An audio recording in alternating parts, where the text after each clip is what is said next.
Hey, everybody! It's another show this evening, and it's great to have all of you here with me for a second time tonight. I saw somebody in the chat already mentioning that there's so many auctions going on; it's hard to keep track of them all. And that's true. There are a lot of auctions going on, but we try to do our best here to disseminate the auctions that are out there and try to focus on the pieces and the artworks we think most of you will be interested in. And tonight, I'm fortunate enough to have Joe Mannarino with me, and we're going to go over some of the lots in the upcoming Heritage Signature Auction that starts ending this Thursday through Sunday. So let me bring Joe in, and I think everybody's going to be impressed with the amazing camera quality that Joe's got.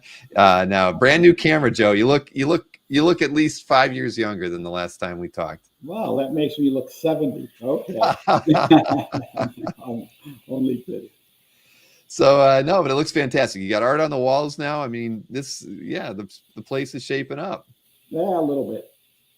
I mean, we're starting to put stuff away. I still can't find much stuff, but aside from that, we're doing well. I bet you're doing the same. I'm getting there. I've had a few, we had a get together here in February. So Maureen and I had a rush to unpack and sort of make things look presentable. So we've tucked a few boxes in different corners that people can't see, but I mean, it feels better. It feels like I'm finally getting there. Maybe a few more months from now, it'll feel a little bit more, like lived in. But I mean, we're getting there. We're definitely getting there. So we obviously the international auction ended a few weeks back. I mean, how did you guys feel that went? That was extremely strong. I mean, there were record prices. I mean, that Daredevil cover went for what, $250,000.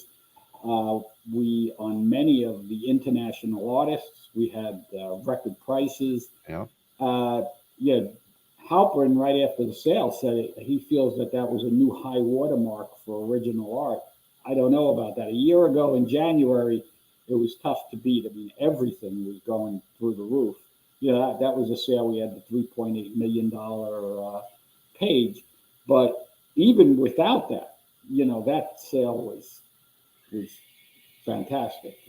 But I mean, I don't see what's happening in comics. Comics in certain areas of the Silver Age comics, the market has softened. Golden Age, especially low grade and very high grade, are still extremely hot. But that's not untypical of how this market's always been. Um, I've never been in the market, and every single sector is hot at the same time. It's usually, DC's hot, then timelies are not hot. If Hmm. if DC's and timelies are not hot, that means centaurs and horror and EC are hot, and I mean, it's always like that. So that's why when people ask me about investing, which I'm not really a big one about telling people how to invest in the material, but there's one word, it's diversify. There's always, if you have a little of everything, there's always going to be something that's hot, and that you should take advantage of it.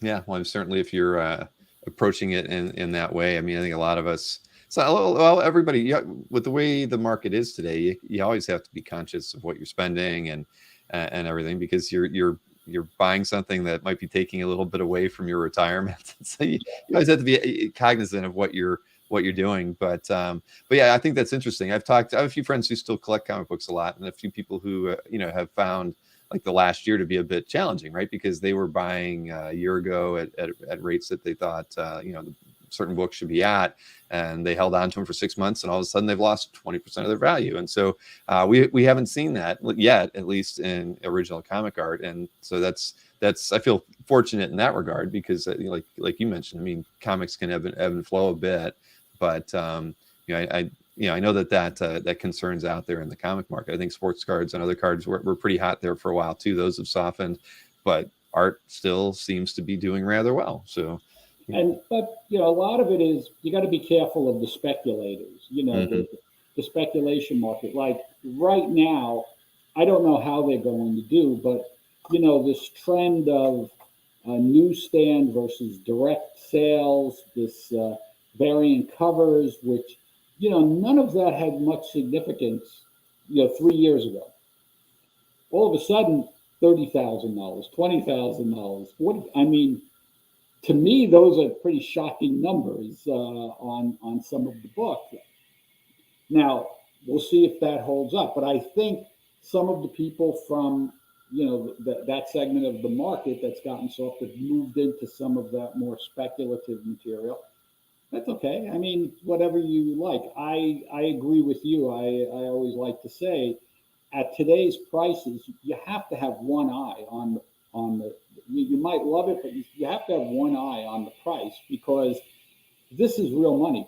I mean, there's if it's $1,500, if it's $5,000, that's one thing. That's discretionary income to many people. But when you're at 100,000 and above, maybe you need to, unless you're playing with the monopoly money that a lot of us do, where you bought something at $1,500 and now it's worth 100,000.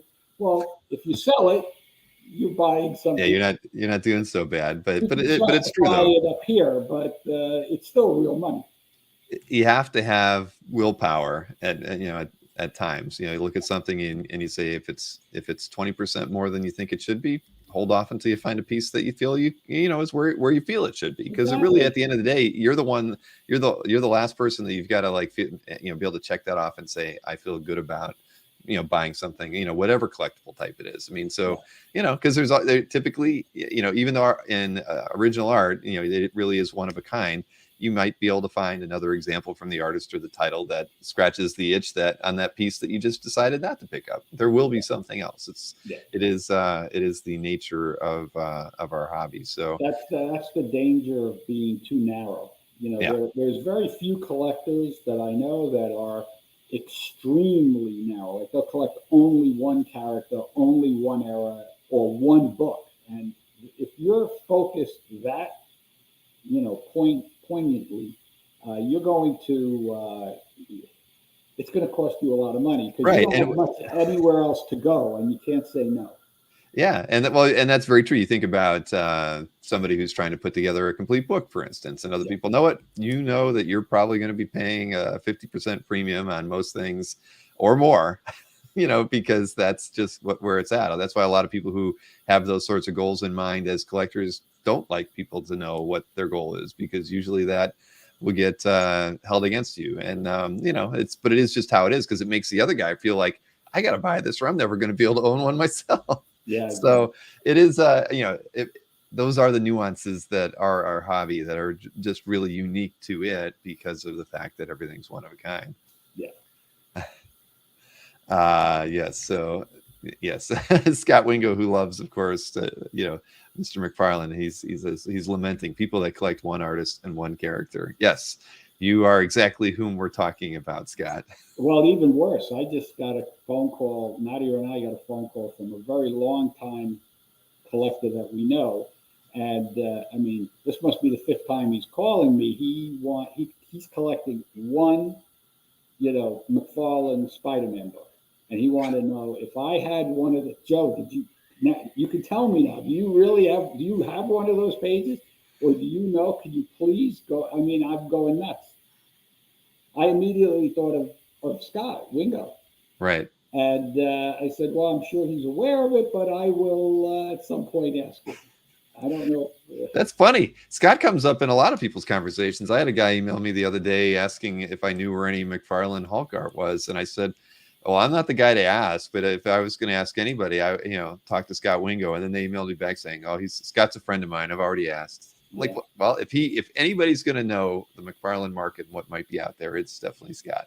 Scott's ears must be burning. I was down in North It's true. Carolina, and I was just down last weekend in North Carolina visiting my family, and I was going to get in touch with Scott, but we really didn't have much time. But I was with the guys that he knows that are in my family, and uh, I was surprised to find out that he's married, and that I said, he's always on these CAF things. How's this possible? How And does with he his manage? collecting and everything else he does, I don't know. Does he sleep?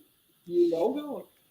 Yeah, he does. He has a lot of responsibility out in the world, I know. But so he's probably working. He's multitasking while he's hanging out in the chat. So I get it. I mean, Bill, look at. hold on 1 second.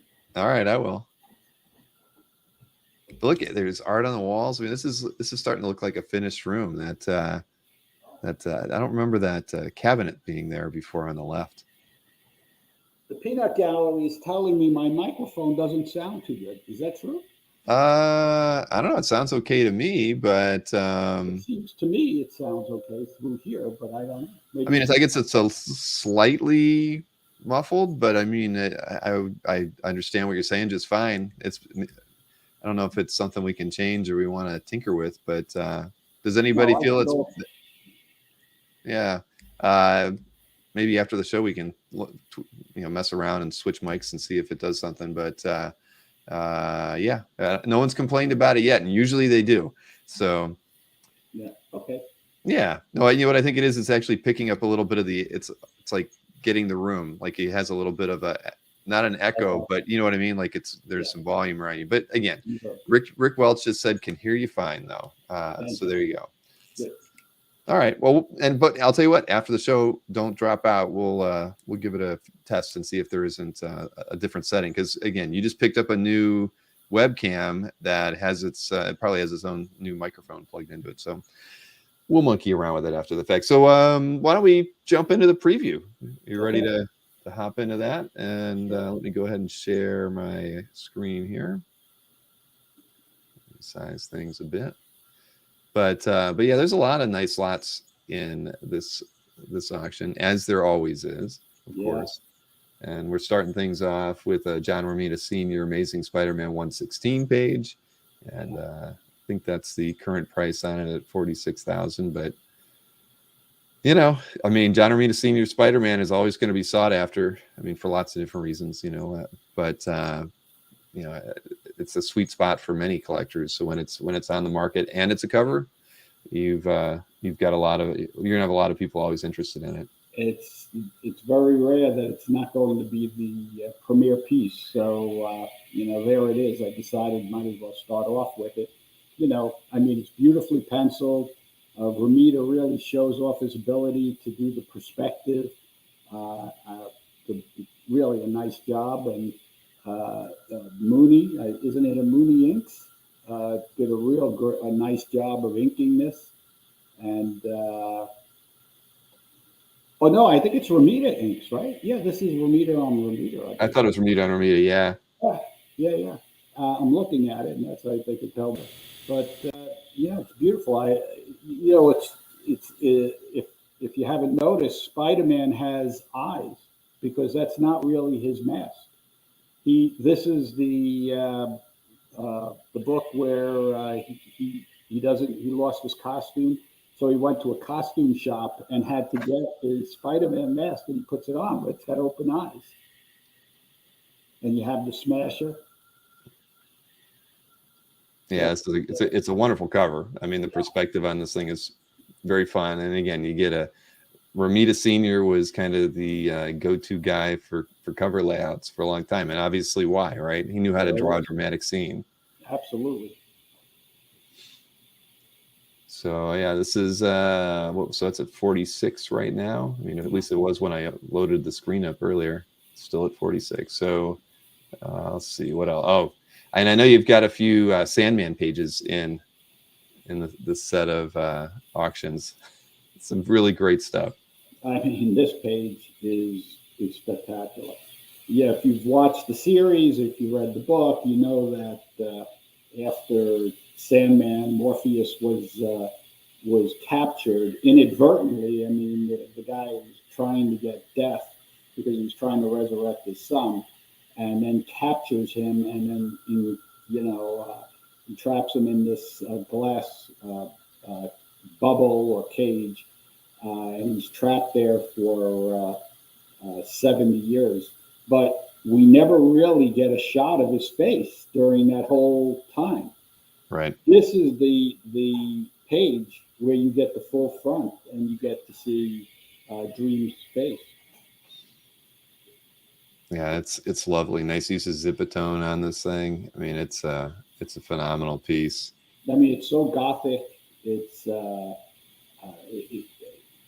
you know, you don't know. Sometimes you don't realize which came first, the series or the book, because they're so intertwined. They did a beautiful job both ways. But boy, does this really harken back to a lot of the old horror.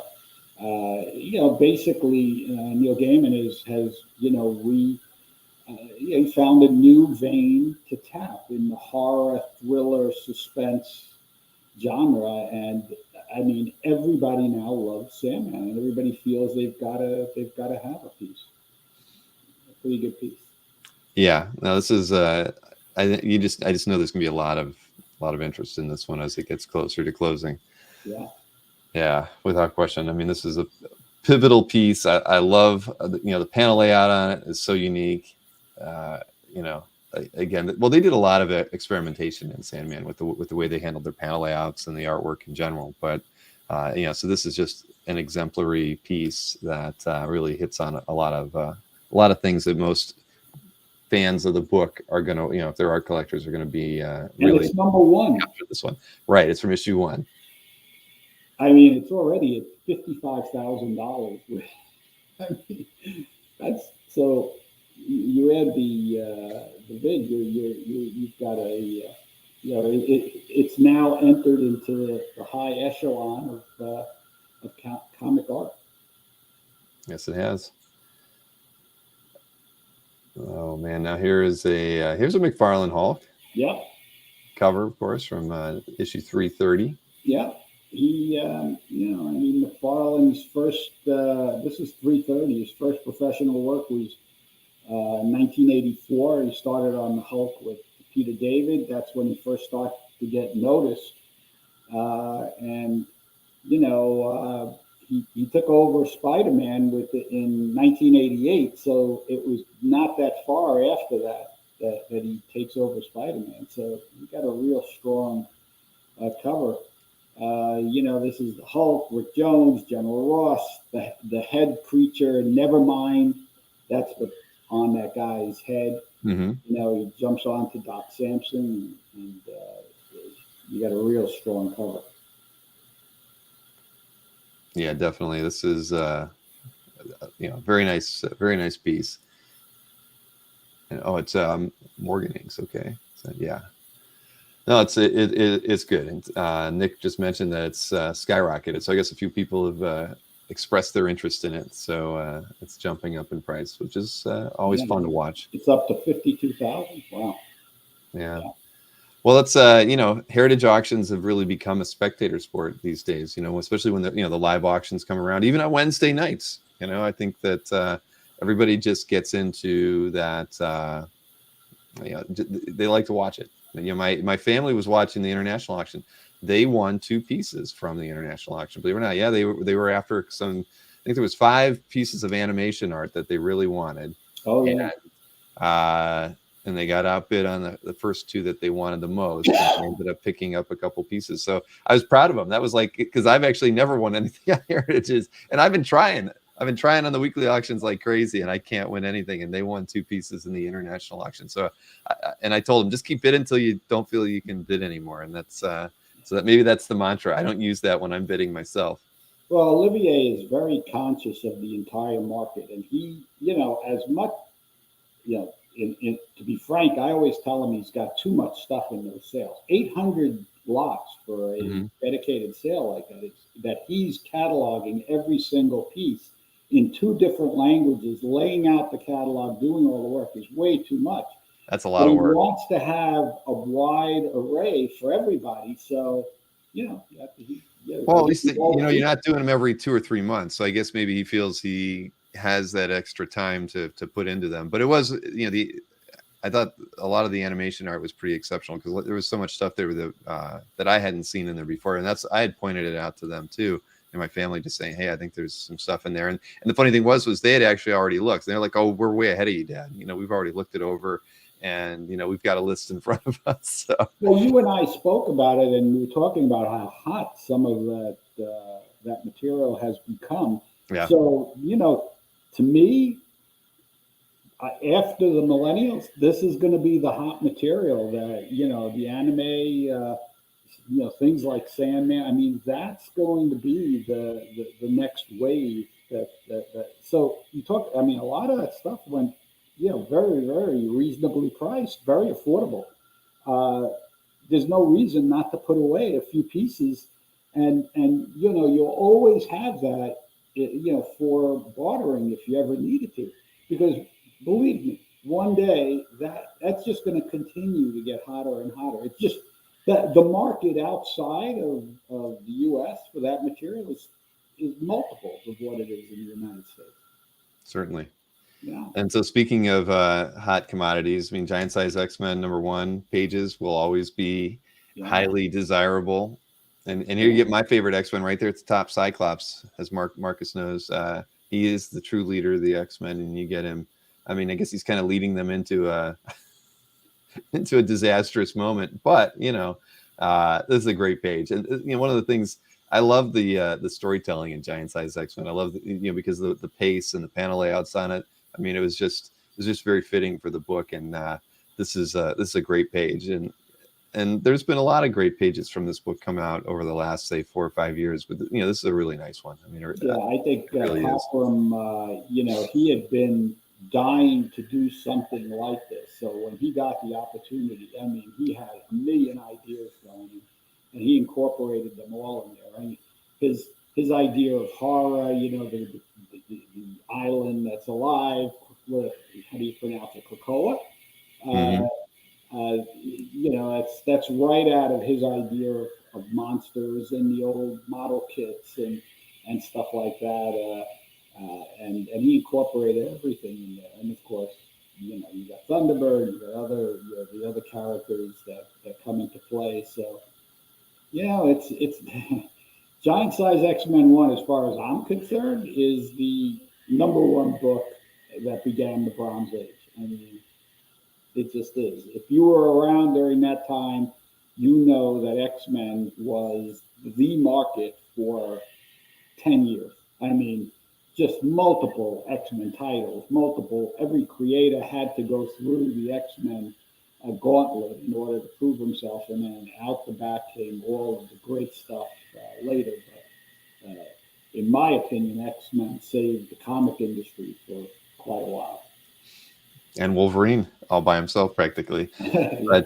But yeah, so this one's just going to continue to get a lot of interest in it. I mean, because there are so many X-Men fans from this period, and yeah, no, it's a great page. Yeah. Yeah. Let's see. Next up, okay, this is another one from Tales of Suspense 39. Of course, the Iron Man origin story from 1963. Don Heck. Yeah. I mean, you've been having, these have been kind of slow rolling out, but they always, which was, I think was very smart. And, the pages have always done really well. So you get Tony in here in many of the panels. Well, this you could technically state as the beginning of the origin sequence because Mm. he's already been injured. Now you've got the villain. Now Doctor Yinsen is thrown into the mix, and Tony's already started working on the plans for the heart unit. And you know, uh, what can you say? These pages have never been on the market. It's Iron Man is what launched the whole Marvel movie franchise anew, and you've got an opportunity to get, and they're pristine because they've never been out of the sleeve. It's amazing. Yeah, I agree. That's really nice. And again, it's just going to do well because there's so many fans of Iron Man. And again, these kind of rolling out one page per signature auction has just helped build the momentum for it. So I don't even know how many we've auctioned, but I think that the whole first story was only 8 pages, so I don't know if there's many left. right. And like I say every time, it's not like we have the additional pages. It's he decides if he needs the money and if he wants to, and then only then do we get a page. But Sure. it is what it is. I mean, what's your guess on that? Oh, I don't even want to make a guess. Yeah, that's I'd okay. want to go back and look at the other prices. I mean, of course, those were a little, they actually had, some of them had some action in them to varying degrees. I don't have my market data up in front of me, so I'd have to I'd have to go back and look specifically, but well, I don't want to make a guess. When we're previewing, I might screw it up. Yeah. Although I've been pretty good, on a lot of stuff, but I think it's going to do 120K and up. yeah. Well, I mean, it's definitely got that. I think the opportunity to do it. I think it all depends on, there's always been underbidders on the previous pages that got left out. So you've got people who still want to get a piece from this issue. I mean, it's a special book, especially not only if you're a Marvel fan but an Iron Man fan. I mean, it's just an important story. So yeah, 120. Nick Perucci says 110. I mean, you're right. You just never know. David Wenzel says 65. So I'd say it's going to do better than 65. But it's going to do better than 65. Yeah, that's. I'll buy it at 65. So yes, I'll buy it at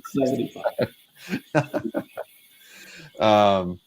Let's see. What do we got next here? All right, the Frank Miller Dark Knight Returns 2 page. Let's. Speaking of hot titles. Yeah. Yeah, this one was slick. I was looking at this one earlier. Yeah, these are just great.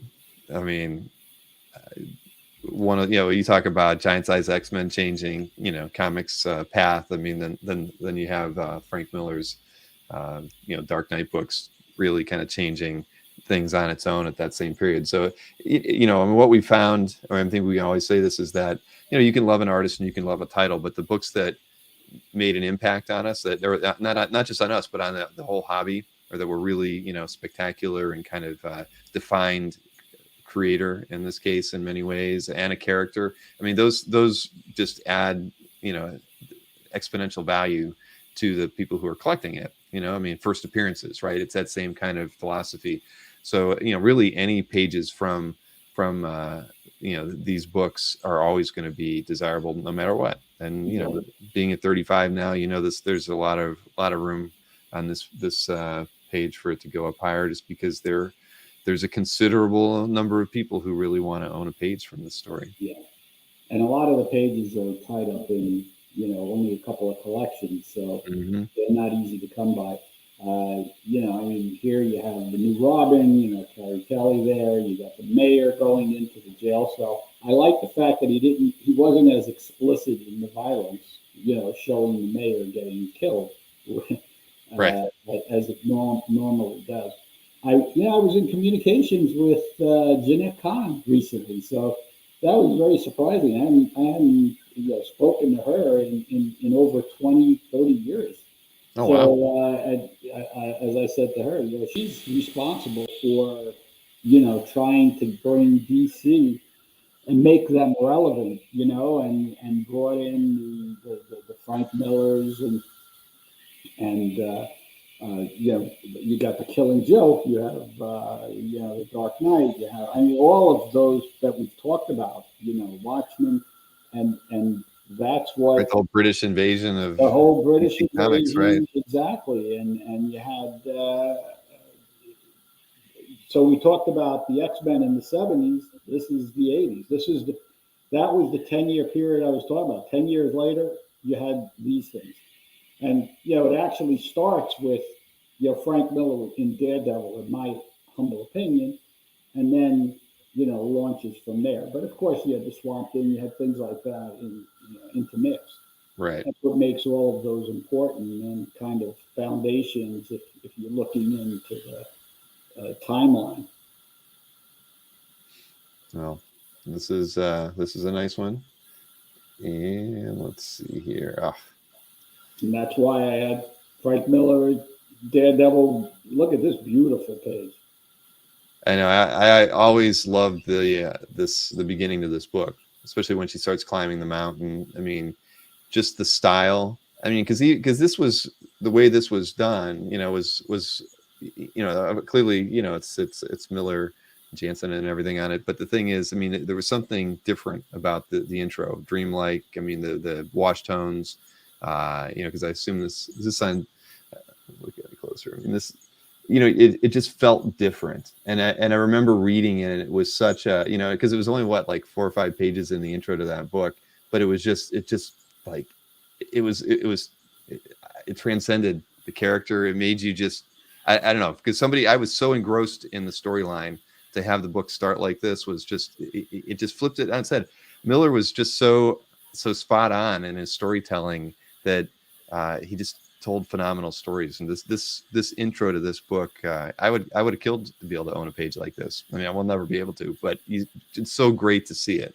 Well, you know, am I wrong? As I remember it, she was dead at this point. So this Hmm. is a prologue that comes Right. in before, and all of a sudden we see a living Electra, and then in the storyline, this is the issue where she's basically brought back to life by resurrected by the Hand with Daredevil's help, and then you get into the whole story arc with Stick and Ham and everybody else, which was used in all of the Netflix series. But uh, I thought what was great was here's a prologue about someone who's dead, and they're making it not only beautiful, but also they've got that somber tone. So they're able to set the mood while at the same, he's conveying both here. Yeah, because she's here, but she's not there. It's that kind of a thing. I mean, it's just hey, listen, it's a beautiful rendition of Electra. It Yeah, just it is. really, It's really is. another page that you put up on the wall. It's beautiful. And yeah, that's why I wanted to check that it was on a duo shade board. I mean, it definitely looks like it, which makes it all the more complex, right? I mean, Yeah. as a piece, It gives I you was, the opportunity to add those subtle grays and tones. yeah, I had I'll talk more about it on Thursday. I actually had an art restoration done recently from a person who does real work for museums and things. I didn't go to kind of the normal ones that everybody's used to using. And I was showing her some of my collection. I showed her a duo shade board, and she really freaked out about it. She was in thought and thinking about how could you conserve something like this that reacts to a medium put on it. She was very, she had a lot to say to me about it. It's like as it like, this is like the most awful thing you could ever work on, because 100 years from now, if something were to happen to it, if something were to get spilled on it, it's, she was very, it was just a funny moment, where she's looking at like Kirby Thor. She goes to some other pen and ink stuff, and then she got to that and she's like, what is this? Yeah. Well, So with the duotone, I have from going back to the golden age, I had some of the chemical and I had some blank pages mhm. because an artist had kept them for decades and decades, and I played around with the stuff just to see because it's pretty amazing. It holds up very well, but like you said, it starts to get a little yellow, and the question is it reacting with moisture in the air or is it the light? We don't really know. I don't think we know. I mean, I'm a member of the American Institute of Conservation. Conservation, For, yeah. yeah, 30 years.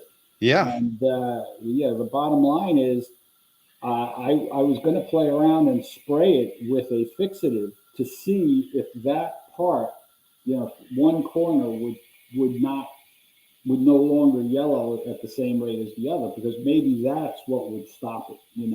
But Yeah. you're taking the chance if you do it with a piece of art that we don't know yet. Right, right, very true. And that's I've never seen anything written about it that definitively addresses no, the she was situation. very, really, really curious about it. She wanted to Oh, dissect it. yeah. Yeah, Oh, because the work that she had to do on one of my pieces, it was on matte board that had water damage. It was all oh, wavy. yeah. She had to work from the back of the thing. She slit the board, but what she found was that when she started separating the layers, she actually found mold inside of the board. So you just never know. Just should remind us all, that when you're the owner of the artwork, you got to take really good care of it, because there's materials in a lot of the papers that react to dampness, because just the paper content and the binding agents that are in them. You just never know, so you can never be too careful with your collection. No, no, and it is amazing. What conservatives can do today is amazing. I had a situation where when Rosetta was living, he had a small painting, and he kept telling me that it was tobacco stain, these stains that kept coming through, and he kept touching it up. And I said, I don't think that's tobacco stains. I think that you're wrong. So I bring it to a conservator, and sure enough, this had water damage on the back. And this is an oil paint. Now, in order to fix it, they had to apply a gel to the front of the painting and then remove the canvas Right. from the paint. So on the gel, I'm seeing, talk about scary, no backing whatsoever, just paint on gel.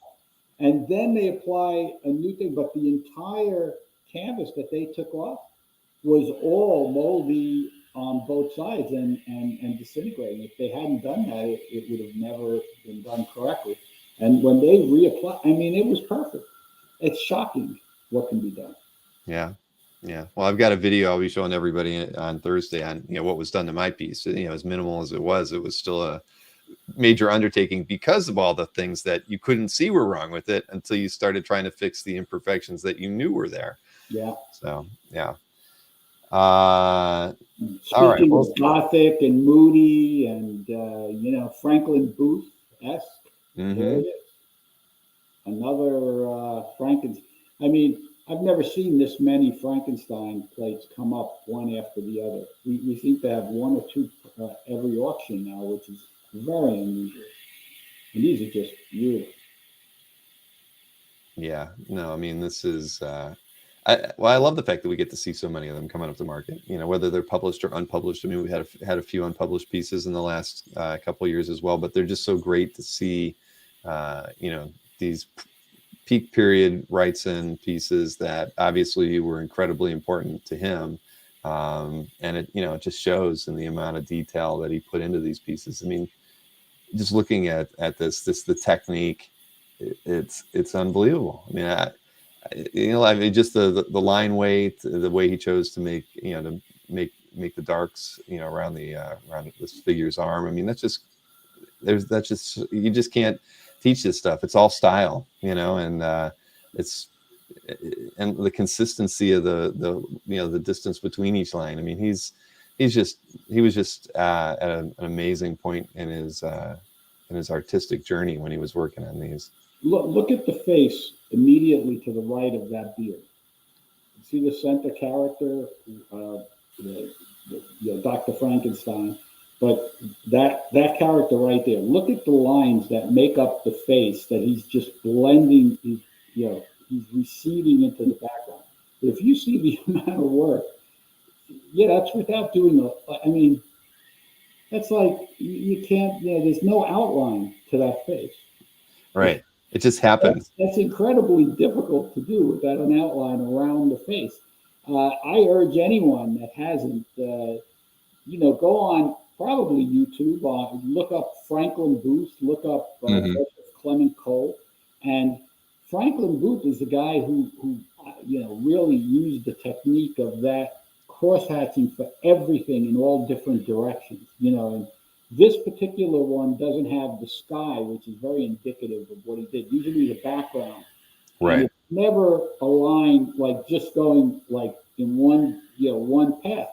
If you look at some of the other work, the lines will go this way, this way, this way, in like a square, and then all of a sudden it shifts this way, and then shifts this way, and yet it works. It's and you see it here where Wrightson has adapted it into his figure work, and it's really amazing. I asked him to do something later on, for an illustration for a campaign for a company I was working for, and he said I could never go back and do that. I almost went blind doing that. I just don't have the ability to go back and do it. So it was a very short period of time that he was so into it that he did it. And in order to do as many plates as he did, I don't know how he did it so quickly. It's amazing. Well, that's why I almost went blind, I guess. Yeah. And Knights of Old mentions Dürer as well. I mean, the woodcut. I mean, I've got a few books on Dürer because he's just an amazing artist for his time. But yeah, I mean, it's similar to that. But I agree. But like Dürer, I don't remember having the. No, he wouldn't build everything up like different directions. That's the thing. Dürer was, I mean, he was masterful, of course, and I agree. But those are the guys. And Bernie brought that into comics. I mean, impressive. All right, a little bit more McFarlane here, but this time we get Ghost Rider and Spidey. Yeah. Wow. And the Hobgoblin is in there. Oh, right, yes, exactly. I was marveling at the Ghost Rider in here, but yeah, this is a pretty stunning DPS here. Yeah, I had to feature this. I didn't go, by the highest price to the lowest. I put it kind of in where I think things are going to end. That's the most common question we get now. What do you think about why are the prices so low on this? Why is it so high on that? Why? You know what? There's no rhyme or reason. There is no rhyme or reason because some collectors are really enthusiastic and want to bid early, and they think they're going to scare people off the item, and it might work because people then go in a different direction. Others don't want to, show their hand early, and they wait and they'll only bid live, and then there's others that kind of track it along and they'll put bids to see, hey, I'm going to put in a bid now because if I know I'm not going beyond this price. So if I put in a bid and I know it's going for more than 20,000, I'll go somewhere else. So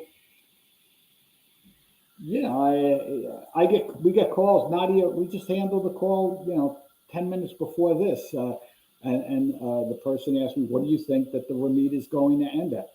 Do you think that's it? Do I have a shot at 50? No, I don't think you're going to get it at 50. Is it going to go over 100? You know, I certainly expect it. But to give you an example, my answer now is the pre-estimate on this entire sale was over $15 million, which is one of the highest we've ever had. Mm-hmm. And this is not because, of course, we are here talking about art, but most of this sale is the huge number of big books we have. When do you get a sale that's got Action 1, Detective 27, Marvel 1, Superman 7, Action 7, every, Wiz 1, you go through the top 25 Overstreet books. We've got a majority of them in this one sale, which is incredible. So the pre-estimate was, well over 15 million. And when I checked a couple of days ago, it was only at 5 million. I believe it's going to, we always go over the pre-estimate. So, theoretically, these bids are only at 1/3 the value. Well, we've got a few days to find out, where things are going to end up. But I assume this page. Good thing that McFarlane decided to, not do too much work on this, right? Go out to a double page spread with all of this stuff going on. Pretty amazing. Yeah, from Spider-Man 7. Yeah. All right, so let's see. We got a Daredevil 36 cover here by Colin. Yeah. Now I don't understand. How is this at seven? There's a good example. How is this $7,250? It's a twice up Daredevil cover. Well, I don't know. I mean, I know he's knocked out, but how many of there are there? And he's such a popular character now. I mean, we're going back to the original run. Well, I would have said because he's knocked out, but other than that, I mean, are they? And not that it really matters. I mean, at the end of the day, it is what it is. So it's going to do much better than this. I mean, where will it end? It's hard to say. I mean, do you think the logo is it original, or do you think was added on? Maybe it's hard to say. It doesn't look like an original logo to me, but wait a minute. And it's hard to say because of the inks. Yeah, somebody might have. It could be. It just looks kind of clean. It might have been cleaned. Yeah, that might be what it is. But why? Who knows? I mean, come on, it's Gene Colan. I love pretty much everything Gene does.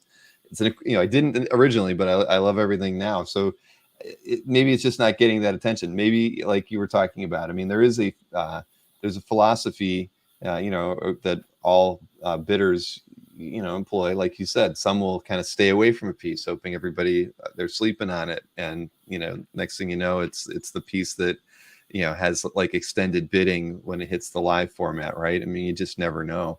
And And the guy in those arms in the foreground, that's Dr. Doom.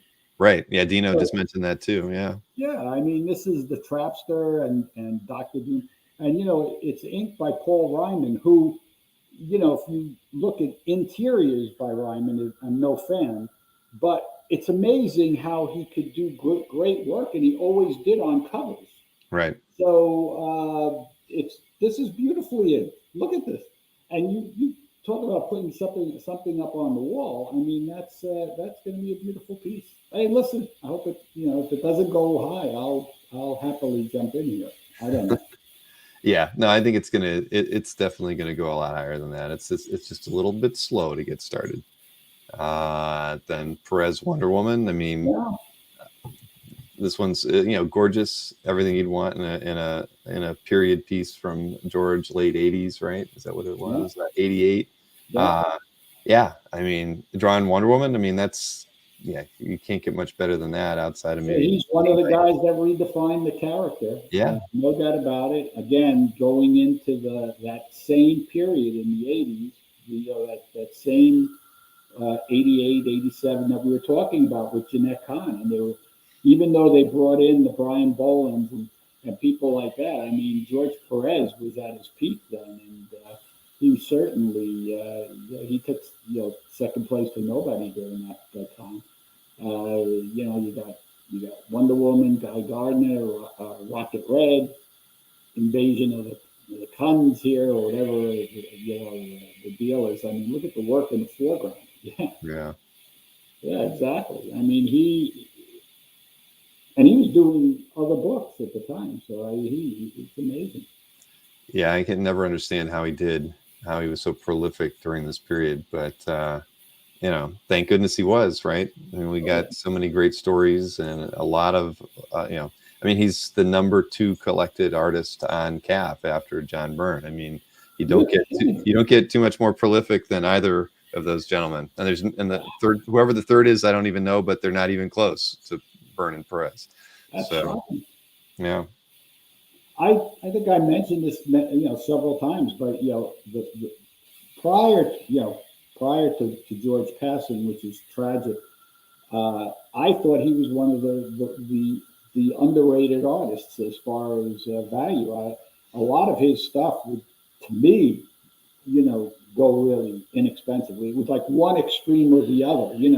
A cover would be it'd be $7,000 or it'd be 70,000. It like doesn't seem to be any in between because there's a couple of heavy duty collectors that if they were into the particular piece, they'd all be beating themselves up over it. But then the other pieces would just go at a very reasonable price.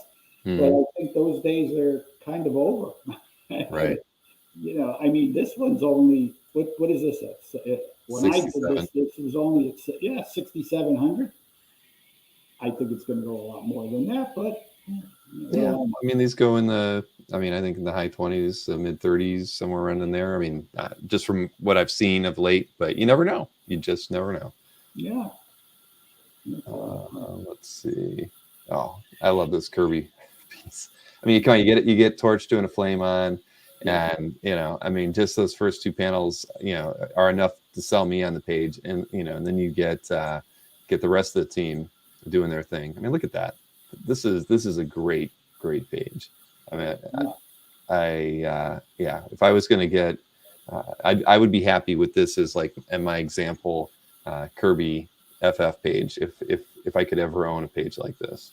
And then this is the first of Joe Sinnott coming back on the title from I think Joe did FF5, right? And then he didn't do another one until FF44. So Joe Sinnott begins on the tie. I mean, and the difference, those first 2 panels is all you need to see. Go back and look at the previous few issues, and you know there's no comparison. That's why, there's a whole myriad of collectors that will only collect Kirby Sinnott.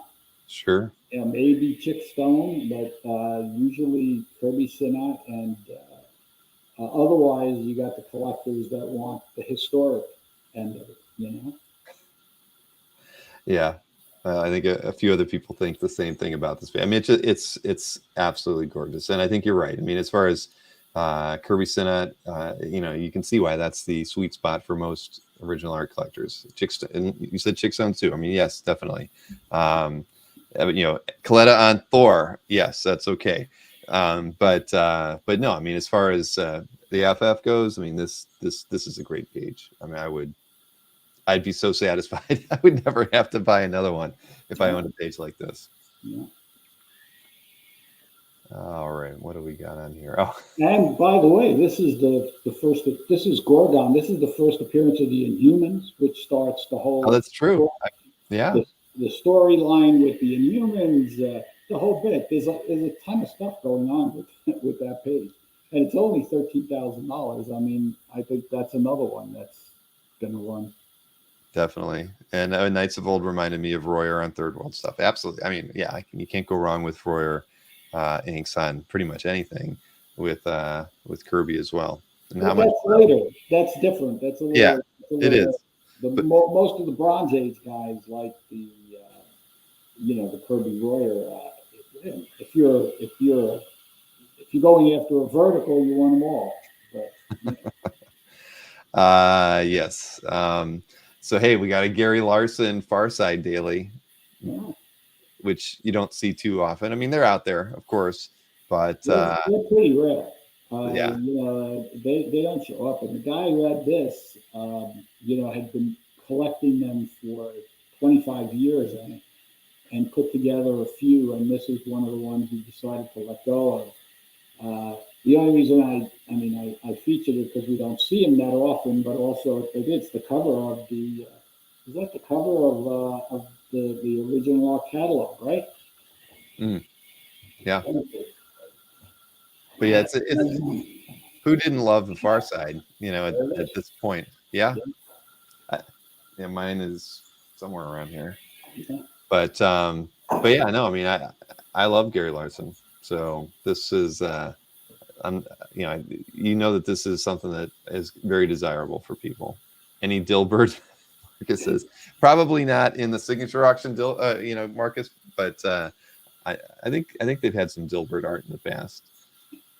Somebody actually contacted me and said, "Joe, a guy? Why don't you get in touch?" And I said, "No, thank you. I'll let somebody else do it." Right. Yes, exactly. Let's see. I know there's a Larson. Yeah, this is the Larson DPS. Yeah, man, he was really really hot. Now Look at that. I think his stuff is leveled off a little bit because it spiked so much. But this is a great Larson. Look at that. Yeah, this thing is crazy. But his stuff is always going to be highly desirable. I mean, being in the 90s, I think the 90s are still pretty hot, and a lot of the collectors in their 40s ish, this is their sweet spot. So anything by Larson is going to be very desirable. And I always thought his Spidey art was pretty spectacular in a lot of different ways. But this is a great DPS by him. Lots of characters. You get, I mean, shoot, you got Doc Ock in there. What you got? Electro. The lizard behind. Look behind him. Right. Oh yeah, man. Yeah, this is crazy. And the other thing is that there's a lot of people who collect the Image founders. Mm. I mean, let's face it, Larson was one of the guys with Jim Lee and McFarlane, and, a handful of others that Liefeld and to form Image. And there's a lot of people who collect that stuff, and they love the Marvel stuff just prior to the leaving. Yeah, what is that? Ghost Rider and Hulk in the background too. So yeah, this is a great page. Yeah. Or DPS, sorry. Then we got another Sandman's piece here. This one by Sam Keith and Dringenberg from issue 4. Yeah. Wow. Here is the issue where Sandman goes to hell. and Dream reaches the gates of hell and confronts Lucifer, Morningstar in the last panel. I mean, that little look. How am I going to do this? That little guy is Lucifer. So that's the first time we see him. Um, and again, I find it interesting when you hear them talking about the early issues. They say, "Well, we kind of just we really didn't know where we were going, so they're not exactly what we had in mind." I don't know where they thought they'd go. It's kind of scary to me where they go. Right. Well, that's why, it was all the experimentation that went into this book, from just the art techniques to the overall book design. That's what made it. And then you have just an incredible story wrapped around all of that. I mean, it was so much creative freedom for everybody working on these books. I mean, it had to be a lot of fun in the early days getting to work on these things. So, but yeah, anything by Sam Keith is going to be highly sought after. And then part of Sandman is makes it even better. So no, it's a great page as well. Yeah, that's a good page. Again, another hot thing. You can't exclude it. It's one of those things you gotta talk about. Yeah. I don't know how many hundreds of items we have in this sale, but uh, of art. But when you're trying to pick only 40 or 50, what are you going to do? No, I know. And of course, Burn X-Men stuff is still going hot. And the thing is, this page has well, it's not like an action page. It's got exactly what you wanted in the last panel. Because the one thing from the Burns run on the book was he always did a great. He always seemed to try to get a full team shot in anything. And whenever you got the whole squad together, whether they were in street clothes or they were in costume, it was a great page to have. And those are the ones that I think, because for me, those are the pages that I gravitate to more than anything, because the story was always about their interaction together. So you get a page like that where they're just talking, but a lot of X-Men was just talking and hanging out as a team, the dynamic. And so I love pages just like this one. When Nightcrawler is teleporting, you have them all flying in. Like you say, Byrne likes to give you. At that point, he gave you, your money's worth. Mm-hmm. He didn't exclude. I think, because he was a fan. That's what it was. And the inking on this is beautiful. A little starker than some. Did he? Who inked this page? Villamont. Yeah. Yep. But beautiful. You did a good job. Yeah, definitely. So that's never own another one of those. But let's see what we got. Mark Bagley, Amazing Spider-Man with Venom. This was a really, really dynamic page. Yeah. From '93. I mean, yeah. Yeah, this is a lot of stuff going on in this page. I picked again. You're picking stuff, and again, the artists during that period of time were so hot. And Bagley, a lot of Bagley fans out there. Sorry, but this is Spider-Man versus Venom, and they're just going all out against each other in a slugfest. And they're featured in every panel with the Wolf Pack looking and getting on the action. Yeah. And this is, if I'm not mistaken, one of the first pages we've ever offered from that. This is the 30th anniversary issue, right? And I think this is the first page we've ever offered from that. So, it's pretty good. Yeah, no, this one's it really is nice. Yeah. Somebody's going to be very happy when they get that one. That last then we got an Al Milgrom Marvel Presents Guardians of the Galaxy cover here. Yeah, really hot stuff. Oh yeah. Again, the original Guardians, battling the Reavers. Prime Bronze Age cover. 1977. I mean, this is where Marvel was, and they've gone on to become the most, among the most popular things from that era. Who would have thought it? But there it is. Yeah, no, it is awesome. Milgram's one of my favorite artists from this era too. Just whether he was penciling or he was inking, there's just something that I always when I think of Marvel during that period. I mean, I think of a lot of artists, but Milgram was always right there because he was always had his hands in something. It seemed like. Well, Milgram, he's a guy he's one of the guys that has a fantastic memory. He's a good friend of mine, and he remembers everything. It's amazing. I might have told the story last time, but I was speaking to Walt Simonson. Simonson was telling me about when he came to New York and he was living in Queens, and he kind of remembers living at this, and he and Milgram shared an apartment together. So next time I spoke to Milgram, I said to him, "Hey, I was with Walt." He remembers the address. It was on 63rd Drive in Queens. I said 63rd Drive. I literally lived up 108th Street from them. I couldn't believe it. Right. But he remembers every detail. He remembers every book. He remembers every page he worked on. It's amazing. Wow. That's why we get a lot of things right. With all I do is, if somebody questions something, our catalog is, I say, let me ask Al, and he's spot on. Look at this page. Wow. I think I said I'm not a fan of everything Alex Ross does, but especially when he draws himself into everything. But boy, this black and white issue, in this page, look at this page.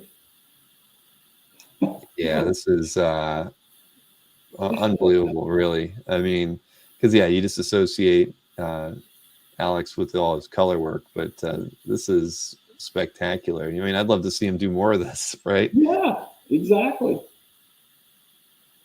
Dang. And this one's at 15.5 already. It's from Batman Black and White Volume 2, page 6 from 08. Yeah. Okay. Yeah, no, it's gorgeous. Absolutely gorgeous.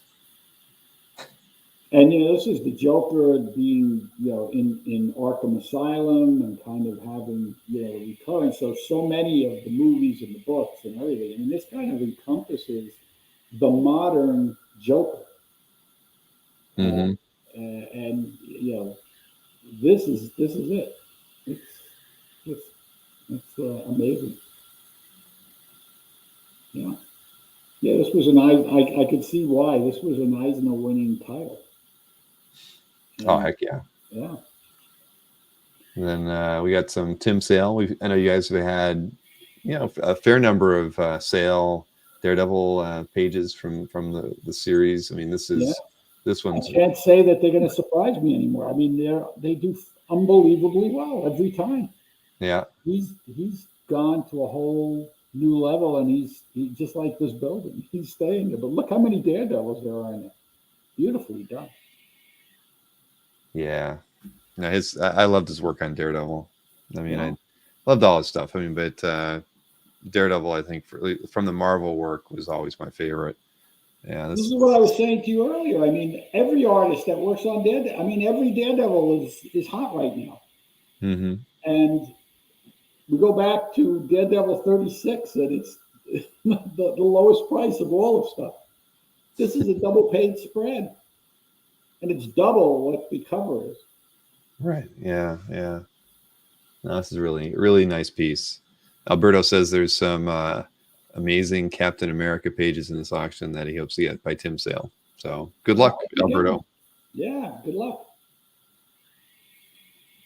Let's see here.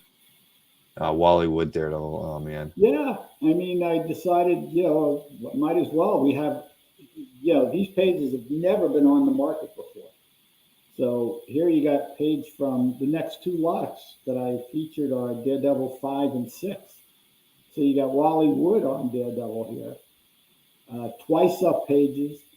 This is the page with the ox right? And Mr. Fear. Yeah, Yeah, there they are. this is the origin and first appearance of Mr. Fear. You got the Ox. You got go down to the last panel. This is they're visiting a wax museum. Or wait a minute, is it up more, right? And you got the Marvel characters. All right, up here. Yeah, yeah. Yeah, You got Loki and Doctor Strange. yeah, exactly. Yeah, The, that's fun. the Vulture, the Thing. Yeah. Alberto says enough Daredevil already. Hey, Alberto loves Cap. it's hot.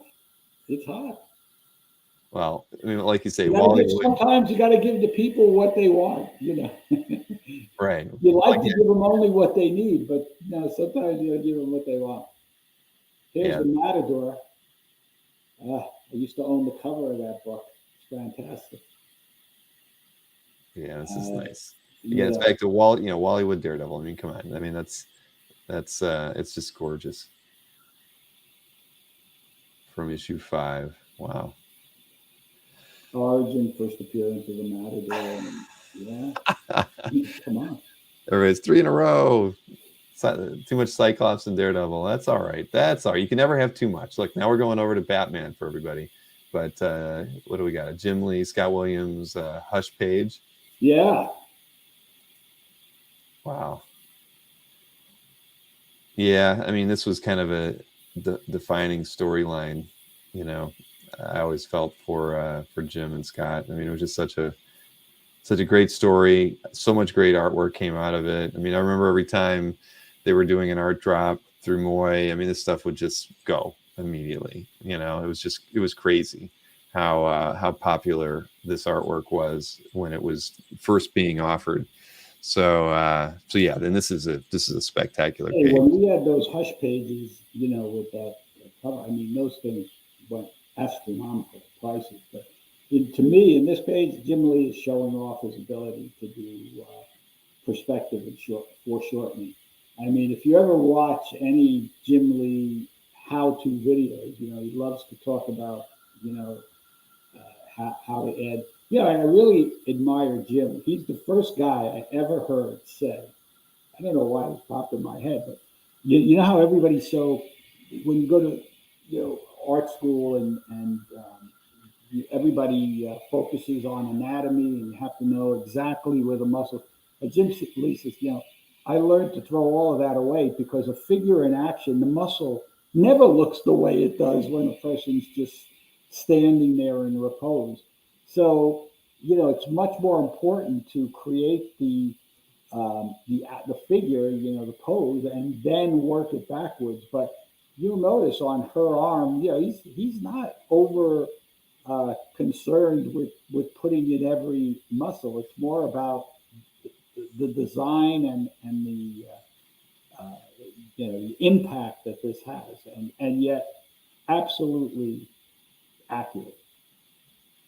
Look at the detail that Scott put in. Yeah, that's a great page. I wonder if Jim drew in all of that background, or Scott added all this stuff. I mean, look at the number of figures in the audience there. Yeah. Yeah, well, you never know. I always thought that Jim's pencils were always pretty tight, but maybe Scott added a few himself. Yeah, that's a great page up on the wall. And then Sienkiewicz, another hot guy. Everybody likes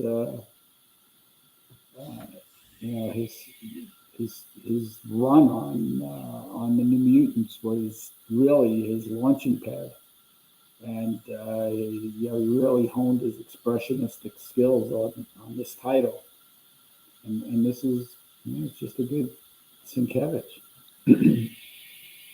yeah, I mean, for me, when Sienkiewicz worked on this book, I mean, I was in heaven because at that point he was becoming one of my favorite artists of the time, and then he's working on an X book regularly, right? I mean, I couldn't have been happier, and I've never owned a Sienkiewicz New Mutants page because they just don't come up too often. They really don't. The people who have them, and I don't blame them. I mean, if I had one, I probably even when I had that a point in my life where I sold stuff, I might not have sold a Sienkiewicz New Mutants page because it was just something that I've always wanted in my whole career. Collecting original art, I've never owned a page. Almost probably never held a page, just because I've just never. I don't know. I mean, I don't know how I've not even really seen too many, but it is what it is. You got a cover here, and it's just a beautiful piece of art. Right period of time if you're a Sienkiewicz fan. Yeah, it's only 8,700 is at this point, but like you say, you don't get the opportunity that often. Prime period, again, and one of the guys that all the other artists feel is a true, an artist. Very true. Yeah, beautiful. Oh, and then a Dale Keown Hulk cover, everybody, with Bob McLeod inks. This is from issue 370. Yeah, we had a few episodes back on our Dueling Dealers show. Anthony listed a Dale Keown Hulk page with Bob McLeod inks, no less, for $1,000. Wow. He had no idea. I didn't even know it. If I would have told him, if I would have seen it, if I would have previewed what he had, I would have told him, you got to make it 3 to 4, somewhere around in there. He and it went up as 1,000, and I looked, and my jaw dropped. And Mike even said, I think Mike gasped when it happened, and Nick Barucci bought it in a split second. So the thing is, I only preface that by saying Keown Hulk is always hot, and here you have a cover, and this is only his second cover on the title, and only 3 years later he joins Image and introduces Pitt and becomes one of, again, that first group of Image guys. You got, and here you got Hulk and Namor. I would think Barucci is a guy for this, in the grasp and of the unseen monsters. Doctor Strange. Is he back there, Doctor Strange? Yeah. There he is. I mean, there's Doctor Strange. Right. Yeah, it's nice, and again, it's just for fans of Keown's work. I mean, there's so many fans of the Hulk during that period of time, was as hot a character as anybody in Marvel. When you're talking 1985. Yeah, that's true. And Alberto Gonzalez, thank you so much for contributing to my New Mutants fund. I only need about maybe 100 more of those, but I sincerely appreciate that, Alberto. I will send. I'm going to put a little jar over here, and I'm going to put $10 in it, and that'll be my Sienkiewicz New Mutants fund. Hopefully, it'll get filled enough to be able to afford a page, an interior page one day, not a cover. I'll be happy with any interior page. So this is a good one, and it's got a lot of room for growth as far as the final hammer price on that one. The next one is a little bit of a throwback. Now we're going back in a totally different, but an original World's Finest cover, 1967, Twice Up. Then you have Superman in his Fortress of Solitude and Batman in the Batcave. And that's what they're talking about, each other as they're standing back to back. I mean, that's pretty cool. Yeah, and you get Swan pencils, Klein inks. I mean, this is classic period. It's beautiful. Absolutely. I'm not a big Superman fan, but I love Kurt Swan's art on Superman. I mean, he was just meant to draw him. I mean, it's beautiful. Yeah, and you got the Bottle City of Candor in this as well. Yeah.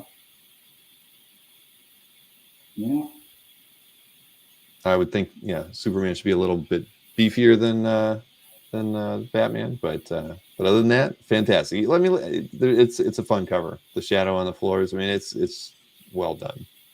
If Superman was beefier, it'd have been Wayne Boring. Oh man, but yeah, this is a really nice piece, and there's a lot of I know several collectors who would be interested in that piece. Oh, see, I didn't know this was. I opened all these tabs. I didn't get a chance to look at all of them. The Windsor McKay Little Nemo. Yeah. Yeah, this is beautiful. This is the imp is leading them into a diamond mine. So you have all of that detail. So you got Flip and Nemo, uh, and an amazing amount of detail. And what's great about this is if I think there's a second picture. If you're on the yeah, Oh yeah, yeah. on the back of the page is an original published Pilgrim Progress. So he Huh. used the same board. That's peculiar, isn't it? Yeah. Huh. It even looks kind of, well, it's hard to say, but yeah, that's interesting. I wonder why. Well, paper shortage that day at the Yeah, office, he's running out of paper, and he says, "Why not?" right? That's funny. But yeah, the Little Nemo is beautiful. I mean, to me, it's like my dream pieces to own. A decent example of would be a Little Nemo, and also something by Harriman. Yeah.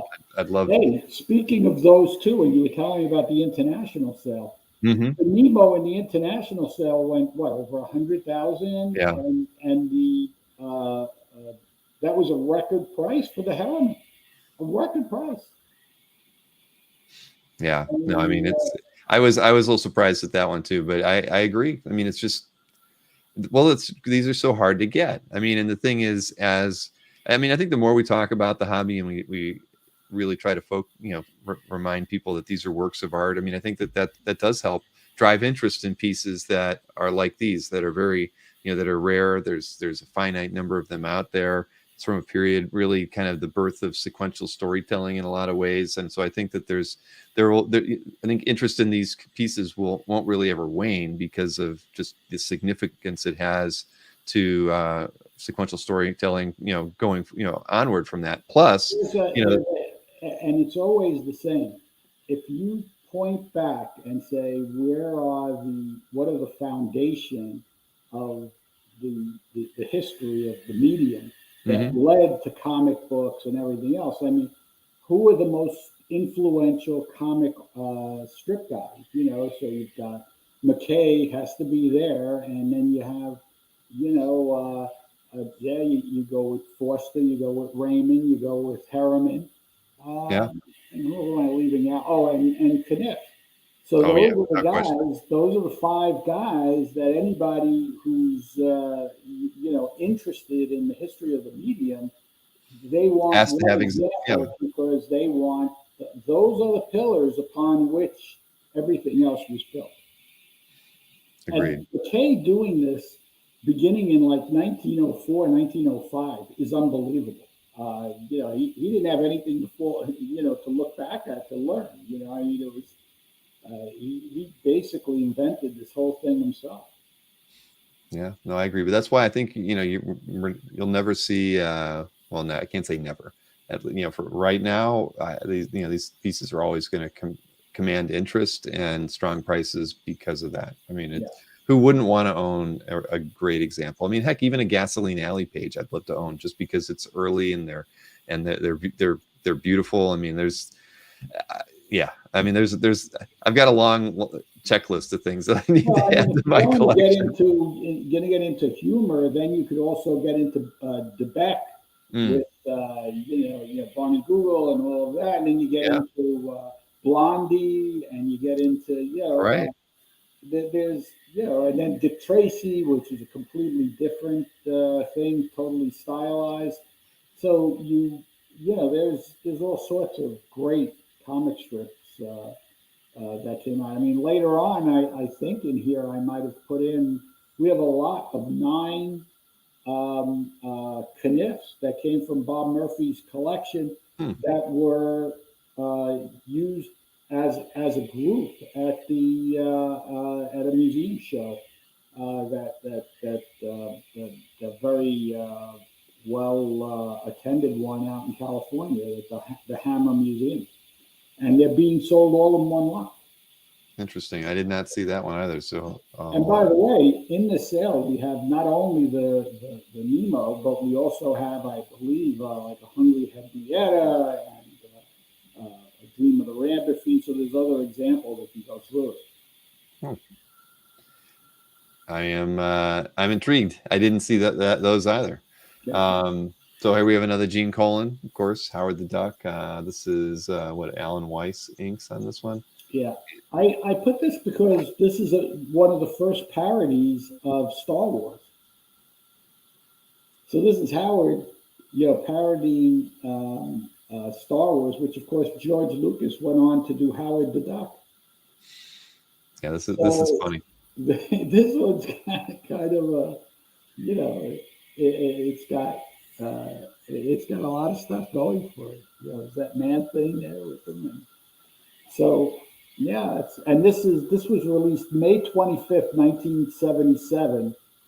And no, the movie was released in May of 1977, and this book came out in January of 78. So about 7 months later. Yeah, that's funny. Yeah. But I mean, why not? I guess at that point everybody knew it was kind of a important movie.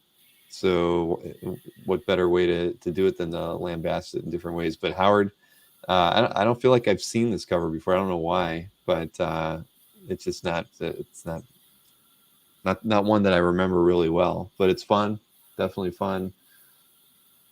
And I know there's a few Howard the Duck collectors out there, so I know this. And there's going to be Star Wars collectors going. Yeah. Yeah. All right. Well, so this is the one. Okay, here we go. Now, why was it done as a group? This is because this is the part of the Masters of American Comics exhibit at the Hammer Museum, which ran from 2005 to 2006. And, Bobby, I guess, along with, I would have guessed it would be Brian Walker, I think, curated that museum show, and they selected these together because they ran, together as a group.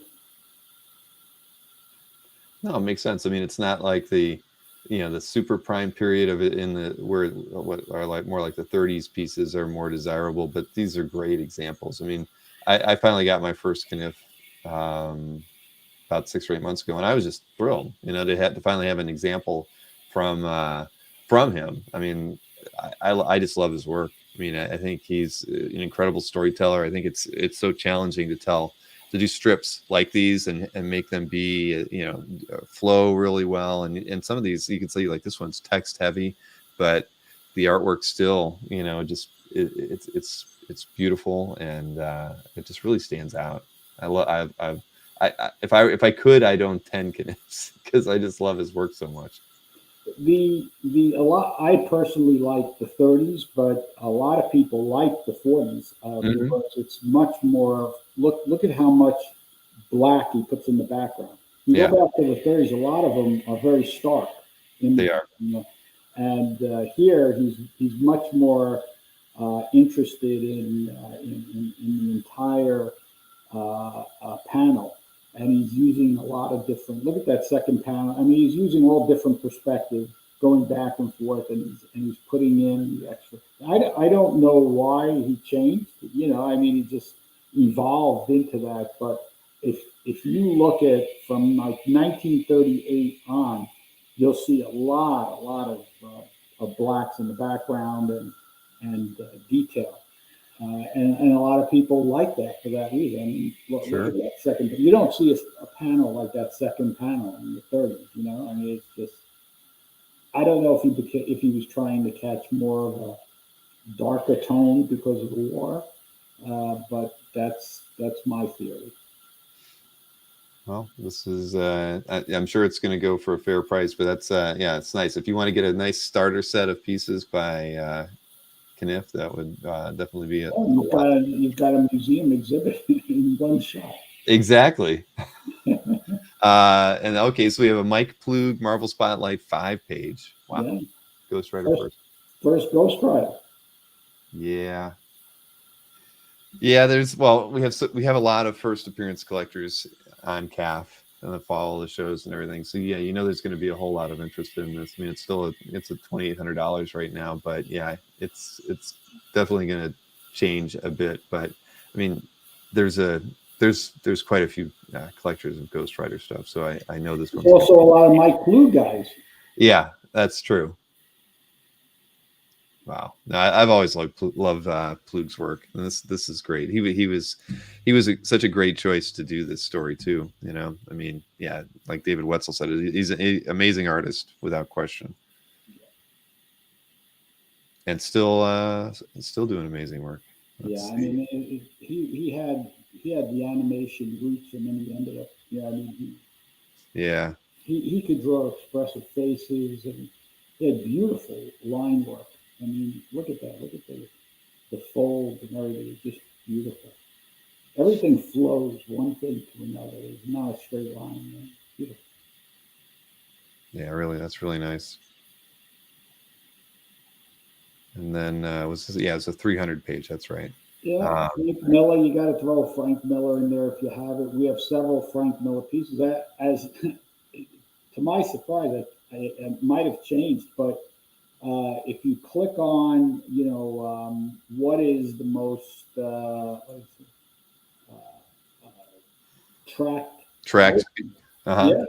Yeah, it was a Miller sketch. Really? Huh. Well, we could check that out before, maybe right at the end here. I'll be curious to see that.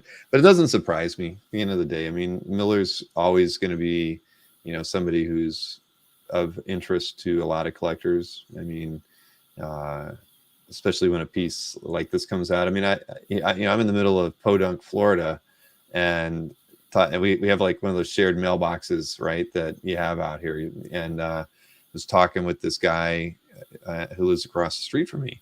And I kind of said, yeah, I do some work in comics. And what is the one comic he knew or movie that he knew was a comic? 300. He's like, and he knew Frank Miller's name. And I was like, Wow. I'm talking to, and he wasn't a dummy. He's like in IT though, living out in the middle of nowhere. He's an IT security, whatever kind of guy, guru, right? He just likes his peace and quiet. But that kind of thing, a guy who doesn't really know anything about comics, but he knows about 300, and he knew Frank Miller's name, and and it was like, I was like, wow, I was impressed. It was like the last kind of conversation I thought I'd have at a rural mailbox in the middle of nowhere. But yeah, so it just shows you. I mean, this is That's all important you need work. to know. Pop culture. I mean, he Yeah. was one of the kings of pop culture. And by the way, the number one big track item in the sale is a Frank Miller Batman Dark Knight's Catwoman specialty piece. Huh. Well, that's well, but again, it just doesn't surprise me. Yeah, but it's tracking more than Batman 1 in 8.0, more than Wow. Marvel 1 in 7.5, more than Batman 1 in 7.0, more than the Dave Cockrum giant size X-Men page. See, you've Those are got the me. next few page things underneath it. I mean, that's I'm looking in a separate window because I can't believe that. But I mean, I believe it. I know you're not lying to me. I want to see how it. I want to see the artwork because now I'm not. Let's see, most active yeah, bid track. and it's a specialty piece from 2015-16. Huh. Yeah, This that is is not that. Okay. vintage. Yeah, I mean, I'm looking at the piece. It's not. It's one of his better ones from from the last 10 years for sure. I mean, it's nicely done. But like you say, it's a specialty piece. I wonder why that one's getting a lot of. Because how many bids does it have on it? It's not the bids that are driving it. It must be just people following it, right? So, interesting. Well, you never know. You never know. I mean, that's why Frank's in demand to still go out to shows. I mean, he's got a lot of fans. Um, let's see. Rick Welch says the guy yelled, "This is Florida," and kicked me back into my yard. No, he didn't. No, he didn't. But all right. Well, that is interesting because you just never know. And that's the one thing I'll tell you, Joe. I don't do too often. I even though I do those 10 picks a week on the calf update, that I almost never look at it from like a most tracked, that kind of like a popularity. It's, it's, I wouldn't say it's popularity, but it's most activity on a piece. I never really filter on that. I probably should, because it might give me some insights onto what collectors are interested in, or might leave me scratching my head. I don't know, but I typically look at things by price, and then Well, I do the same. I mean, but the reason I do it specifically for you and the audience mhm, is, isn't it, you're trying to appeal to, so what are people interested in? And that's a pretty good gauge, right? right, Price definitely, could be two guys, two people. yeah, Big track, to track an item, that's different than page views. That means there's a little bit higher level of commitment there. right. Exactly. And you want to be notified about it when it is actually in its live format, for sure. Uh, so here at Charles Schultz Sundays, we don't talk a lot about Charles Schultz Sundays. So I'm not even sure. I mean, are they still as desirable as they were 10 years ago?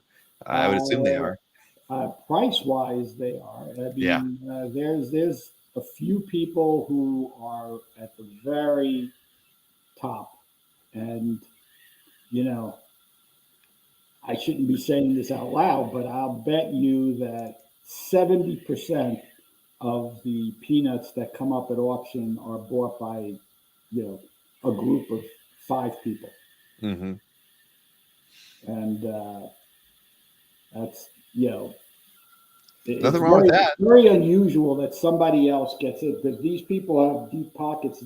If they see the piece and they want it, it doesn't matter what it goes up to. They'll bid 200,000, 300,000. Sure. And this is a Red Baron. The only reason I brought this up is that everybody loves, Snoopy and the Red Baron. The Red Baron examples are very rare, and the museum has almost all of them. And here's a Sunday, so, and it's only at $8,000. So this is a really good example. Right. Right. I remember back in the day when the museum was buying a lot of, the Snoopy art. It was a frustrating time for the people who were really going after them, because the museum was so aggressive at getting, obviously they reached whatever point that they wanted to get to. But, and you know what, that reminds me, I actually, gosh, like 6 months ago, I talked to some people at the museum because, about doing an interview with them. And that reminds me that they never followed up with me, and I never followed up with them. But I figured they'd be an interesting, group to speak to about the history of the museum, and maybe they're a bit about the collection that they've got. So, but it doesn't surprise me, that you've got like five top people who are most interested in something. It just happens. I mean, that's the market. At the end of the day, all you need are five people who are genuinely interested in really any comic artist or title, and that'll move the needle a great deal. Let's see here. Toddleben. And Mir- now for something completely different. yes. Oh man, I love Toddleben. Pretty much on anything, but I always felt like the work he did with Miracle Man was just so special. Well, it was Alan Moore. Anything he did with Alan Moore, Yeah, I think look at that. inspired one another. I mean, a beautiful work. Look at That the that's detail, and yeah. yeah. That's just it's gorgeous. It's absolutely gorgeous. I mean, I The love this. work on that face. Look, I did my one of my grandkids are watching the Harry Potter, so I was while they were watching the movie, I was there babysitting. And I did that drawing, but I used a Ah, textured board so I could get that kind of effect on the thing, because that's all done with a finger. oh You really? put in a little bit of rougher, then you grab here and you get the little subtlety. You see, I don't know if you could see that, but Well, I can make you. There you go. Not too shabby. yeah, I did that in about an hour. Let's see That's here. what I Oh, do as I'm getting old. hey, I wish I had time to draw. So I'm envious. But yeah, that one's a gorgeous piece. Then we have a Mike Zeck Marvel Secret Wars 8, Because it's Secret Wars 8. You got to showcase it. right? God knows what'll happen. I don't know. Oh man, I love Zek during this period. I mean, I mean, a lot of us in the audience obviously have a fondness for Zek's work, but it's, Well, you had Secret the Wars. Mr. Zek was Yeah, Chuck Costas just before. I mean, yeah, exactly. that Chuck's a tough act to follow. He's one of my favorites. He's a good guy. I He is. certainly hope everybody supports him in that endeavor. I give him a lot of credit. I mean, Chuck was a very successful businessman, and He has. he's He's now done a doing lot. this. Yeah, And very well spoken. I mean, he knows what he's talking about. He does his research. I mean, he's. I always enjoy talking with him. I mean, Listen, if you ever worked for a big company, a Fortune 500 company, and you brought in the top consulting, you know, mhm. companies, and they brought in their guy, those people speak to the board of directors, to everybody. Chuck was one of those guys. Right. Yeah, I would never have the balls to be like to I do mean, that. Chuck was one of those guys. I mean, that's why he'd work on a project with a company for months at a time. He was doing a ton of travel. Hmm. But I mean, that's how I know Chuck going back years.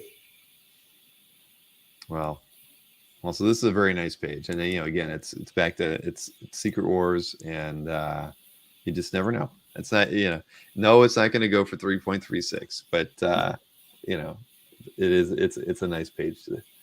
What do you got? Colossus here. I mean, come on. Yeah. So He rushes in to save the alien villager. I can't pronounce her name. Zaji? I saw one of these panels. Yeah, ZSAJI. there it is. And Saji. then, yeah, and then the final panel's got all of the different heroes. Yeah, And a nice. nice panel You page. get Thor. Hey, Thor's in there too, and Iron Man. Wow, you got a little bit of everybody in there. You got Hawkeye, everybody. Captain Marvel, Hulk. Hulk. Not bad. Yeah. And then I know this was an Eastman piece, right? Yeah, Kevin Eastman, Ninja Turtles 4, interconnecting Well, covers. these are directly from Kevin, Oh, and sweet. he consigned a dozen pieces like this. So if you scroll up to the scroll bar, you'll see a bunch of, some outstanding pieces from his collection. Wow. I picked this one because, again, I'm impressed by the amount of work where people really are out there. They're really, you know, Well, yeah, I mean this yeah, this cover is pretty much, or I should say these 4 covers pretty much give you every Ninja Turtle character from the universe that you want. look at this. This is an instant collection, these four covers. These are Yeah. four interconnecting variant covers. Yeah, that's really nice. Eastman used to be quite the art collector. Oh, Uh, Kevin was a great. I mean, Kevin's one of the nicest guys. I mean, I have actually never talked to Kevin Eastman. I've never reached out to him about doing an interview either, but I really should, because oh, you I'd love to should. chat with him. Yeah, because Kevin, I mean, he's a fan. I mean, he is a walking encyclopedia. I I sat up know. next to him and Laird when they in San Diego when they first brought out the turtles Hmm. Wow. and they were trying to sell it, and I didn't get it, to be honest. Well, not a lot of people did initially, Yeah, but I was with a buddy of mine who had a comic store, and he thought that they had a standees that they had made for the show, and they uh couldn't carry it back. He bought the standees from them and brought it back and brought it to us. I mean, I wonder if he still has those. Those would be worth a lot of money. yeah, they definitely would be. But yeah, this is fantastic. So, like you say, if you were to get this piece, you would be pretty happy as far Yeah, as being a Turtles fan, because yeah, you do get everybody on this. yeah, Uh, and then scroll up from there. Go out of the image, yeah, and look at the different. oh, Go so to yeah, the next one to the right. Look at that. let's see. I mean, you're right. So these are all from him. Yeah. Consignment. Wow. Oh yeah, these are great. And when you get the color guide too, huh? These are really really nice.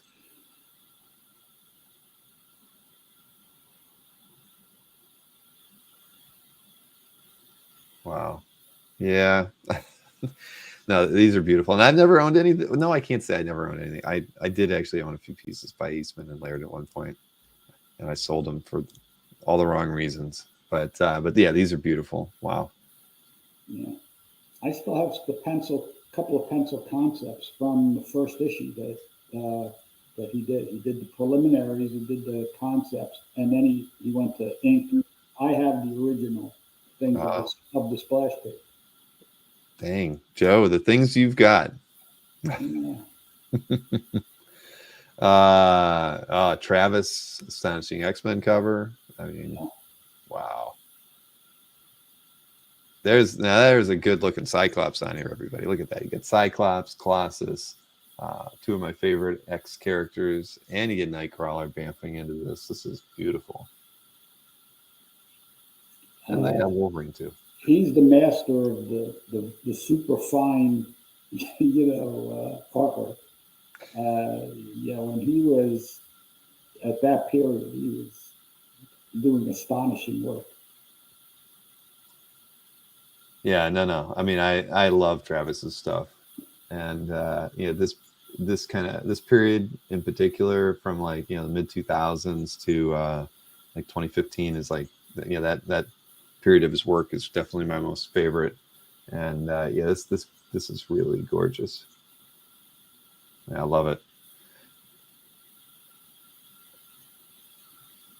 Oh wow, why not, right? A Mike Grell Green Lantern cover. Again, something a little different, Yeah, and we have a really nice Adams alternate. I think it's a variation on the on his early Green Lantern, Green Arrow from the paperback or one of the trade paperbacks. I didn't, for whatever reason, feature it, but it's there. But you don't get too many great Grell covers like this. Look at that. I mean, I thought this was really stunning. yeah. I mean, there's a lot of characters that you associate with Grell, but I mean, I love his early work a lot, and this is a beautiful, beautiful piece. I mean, I was And you talk about a guy like Fred. I mean, this is 1977, and Grell, at the same time he's doing this, was working on Warlord, Legion, and the Green Lantern, right? right. So, uh, How? yeah, and look at. I mean, there's no shortcuts here. Yeah, like Michael Callahan says, love the composition. I mean, this is a really well executed piece Yeah, on many levels. yeah, Even just whatever the geometry of the architecture around them. I mean, it's just it's so smart. There's a lot of really intelligent stuff going into this piece. So yeah. Even you can tell the swirls. The reflections on the lantern there are all meant to create the circular. mhm. Drawing you in. Even look at Green Lantern's form. I mean, that's not an accident. The curvature of his body, everything is working in unison. I mean, he put some time into it. Yeah, no, it's beautiful. Yeah, yeah. That's all I like to look at different things. So I put things in here that I just. No, I mean, there's J. Scott Campbell, Gen 13 splash page. I mean, yeah, this is. Yeah, Jeff. I mean, listen. Everybody loves the way he draws women, and this is a good example of why. Mm-hmm. This is a splash, Gen 13. These are three girls that are captured and placed into somebody's harem. Uh, Very reminiscent. I think this was, you know, this is a Betty Page kind of homage, in my opinion. Yeah, nope, I can see it. But there's a lot of Gen 13 fans out there. So because a lot, the great, really great pages don't come up too often. And I was thinking of you, Dave Kopecki, and there you are in the chat. I love this piece, but unfortunately, so do a lot of other people. Yeah. Yeah, I mean, Dave's a big fan of J. Sky Campbell and Gen 13, but that's the thing. It doesn't take a lot to have a in this case, it is a very popular book, and the artwork is just hard to come by. And and watch where you move your mouse, Bill. Yes, I will do that, James. Thank you. This Uh, is $15,000. I mean, this, right. for an interior splash. I mean, There you that's go. what I mean. I don't know. If you'd asked me where these things would be at this point, I have no way of knowing. I know. Well, yeah, and this is a market that I don't know at all, unfortunately. But yeah, clearly, just like Dave said, there's a lot of interest in it. It's already at 15. Uh, Yeah. but yeah, what do we got here? Tomb of Dracula, and again Gene Colan. But I mean, yeah, that page, that last gen page has yep. 129 people tracking it and 700 page views. Oh, really? Yeah. Holy mackerel! Well, then, yeah, I see. I would never have guessed. But then, No. again, it's not. That is just a market, and it's a time from comics that I wasn't reading. 97, and I was really just getting back into books around 90, comics around 97. So I didn't, I think I saw it on the shelves, but I didn't read it. Just figured it was just there's only so many books you can read when you're trying to get back into comics around 97, 98.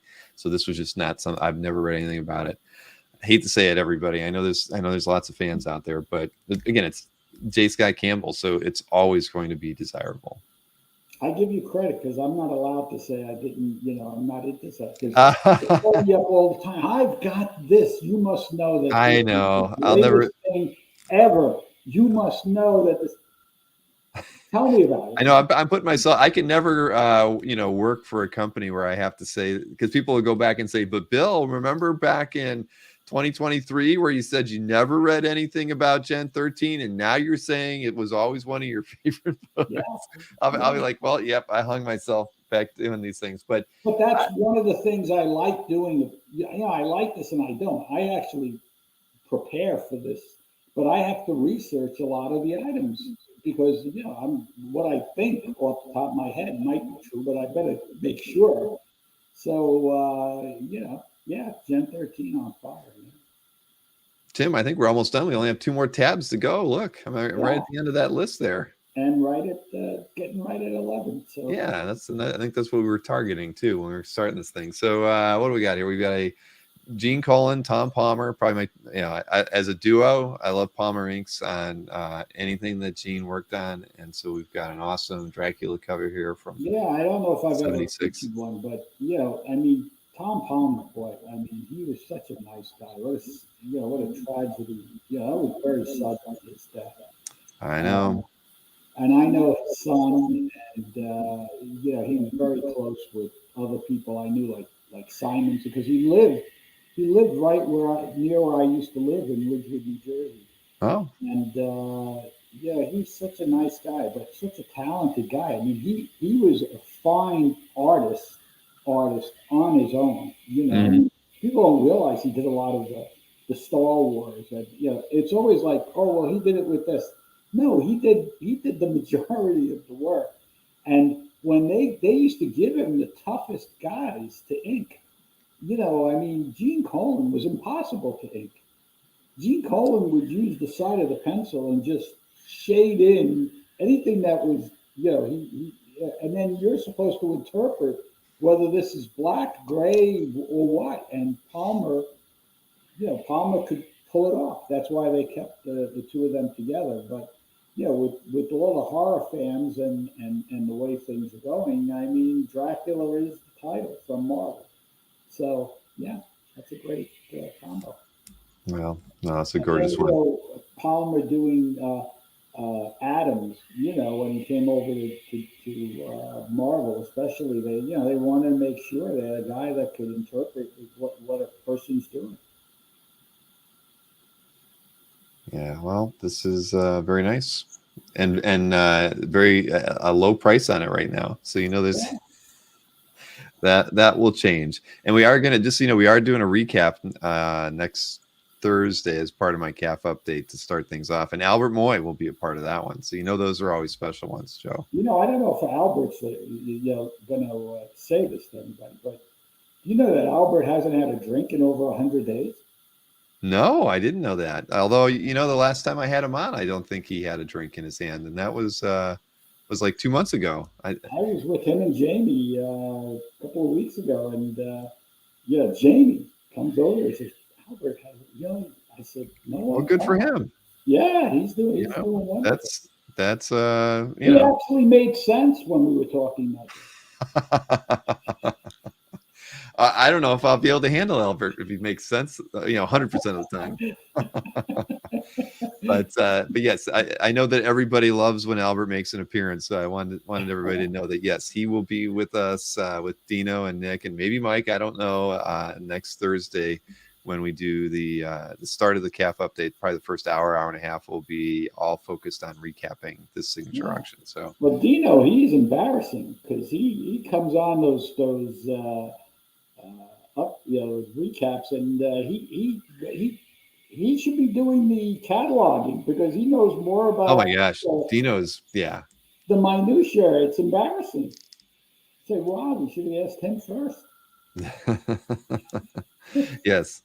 And yeah, Rick Welch jails next, and he has a Windex problem. Says Mark. Yeah, that we all know that. Tim Guerrero, does he have a problem with booze? No, but usually he likes to have a drink at night. So you know how it goes. I mean, I usually have a beer or two every night. I mean, it's been my thing. If I could go 100 days without having a beer, that would be. I don't know. I mean, it's hard. I mean, when you get used to having a habit. But at any rate, hey, No, David he was Wetzel. not. He did not have a problem with drinking, but Oh, is just was having other physical problems, right. his hands and his knee and his and all sorts of things, and I think that was exacerbating the problem, and so the doctor said, hey, try this. And if it made him feel better, that Exactly. more reason to stop.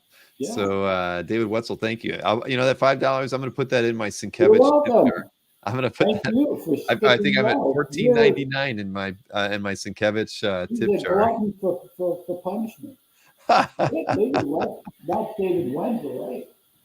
Oh man. Hey Kazra, I hope you're having a good time out there on the West Coast. I see you in the chat. That's awesome. So we got one more piece to look at, and it's not a Daredevil piece. I know some of you would be disappointed in that. What have we got? A John Bolton. I mean, and I love John Bolton. This is a Black Dragon #2 cover painting. I mean, he's just an amazing painter. Yeah, This, he's an this is underrated guy. I mean, people don't realize, this. He was one of the first UK artists to cross over, Mhm. and one of the first guys to come and work in America and everything else. And they put him on, the Epic line. This is a Claremont title. This is the same kind of stuff.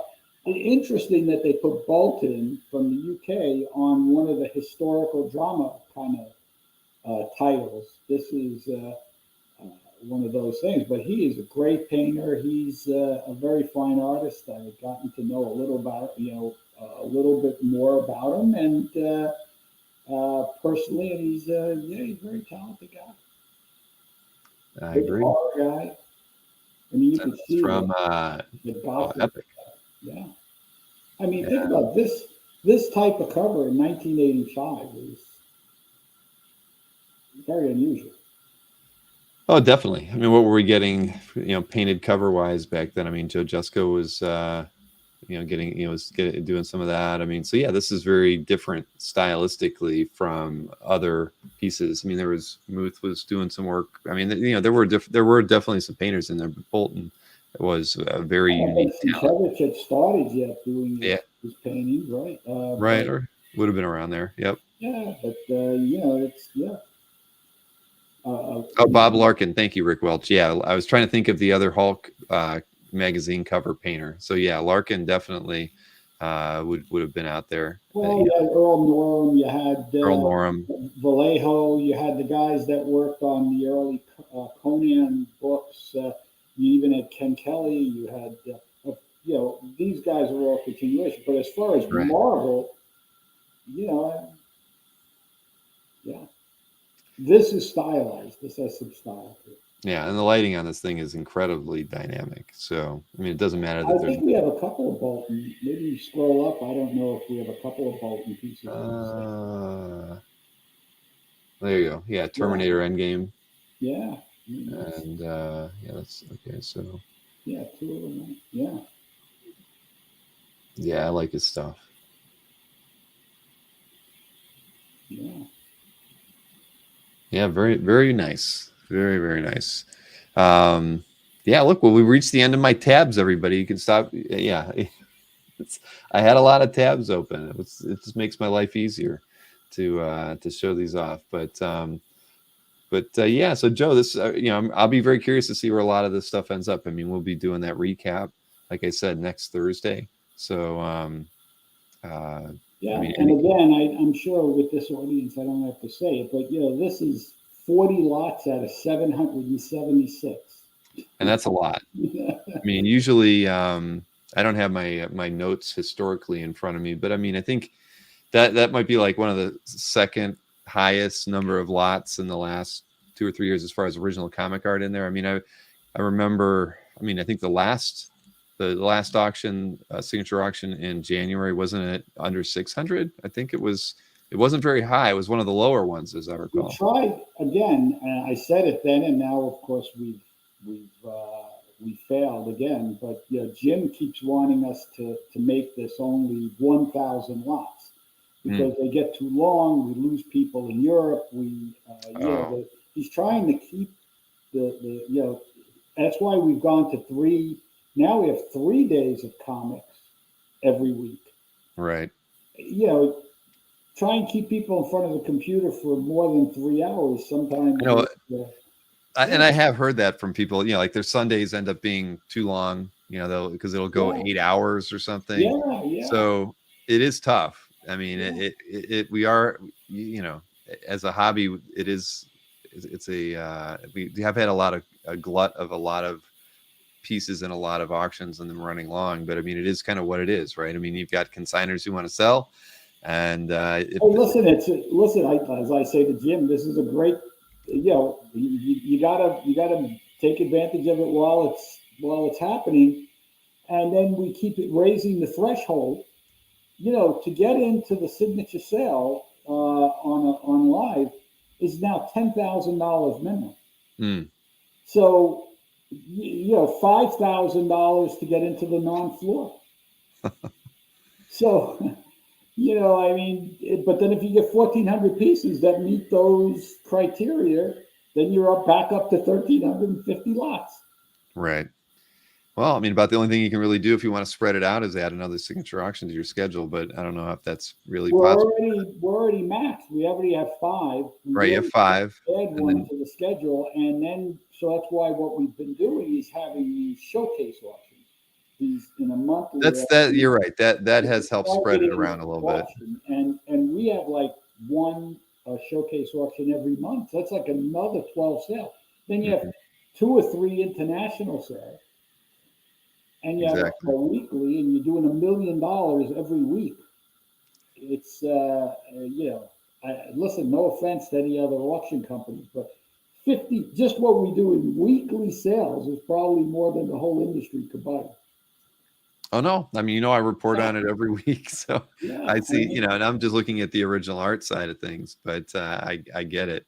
Here's a funny comment from Rom 2814. He's thanking us for not showing the three lots that he's interested in. Well, I always try and leave something. I mean, everybody always tells me, Barucci there is always saying, this one's one of those ones that fell through the cracks. Well, I don't know, $32,000 fall through the cracks. I mean, that's a pretty wide.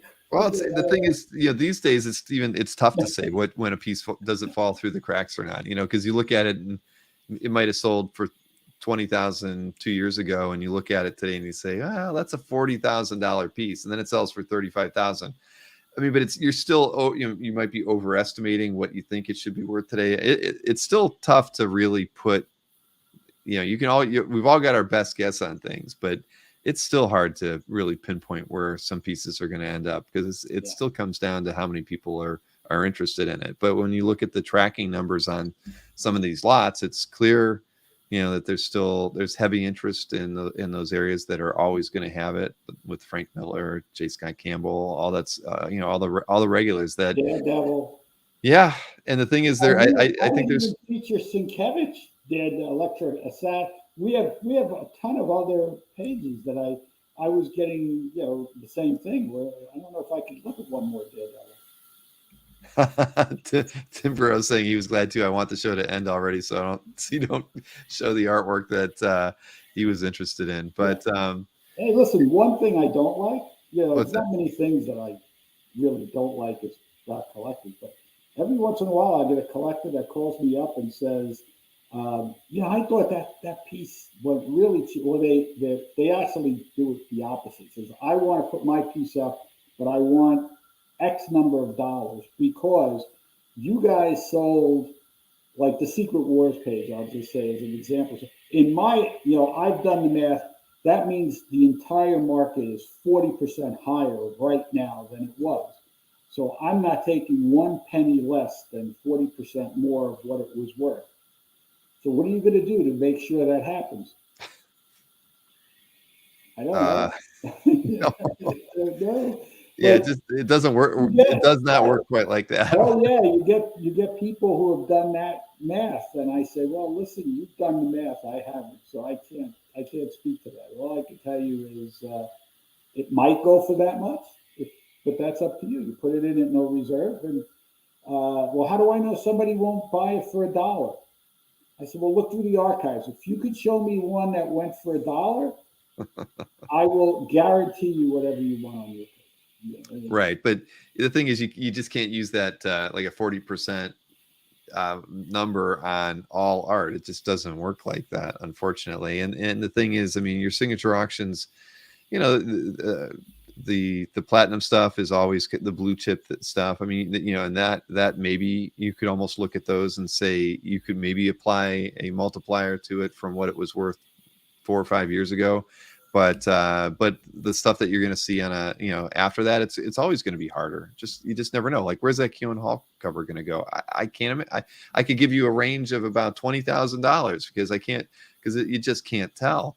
So there isn't a science, and I see some of the guys in the chat saying that as well. I mean, there's no real hard fast rules that you can put on these things. It's impossible. But it is fun. But that's why it makes, when a signature auction is going on, it is a spectator sport. There's a lot of people that tune in just to watch where things are going to go. I mean, I'm like, when's a cut bid is a cut bid going to happen? You're just sitting there trying to analyze what's in the mind of the people who are going after it. And it makes for a fun, long weekend when you're, just because you learn a little bit, and it teaches you a lot about the mentality of bidders.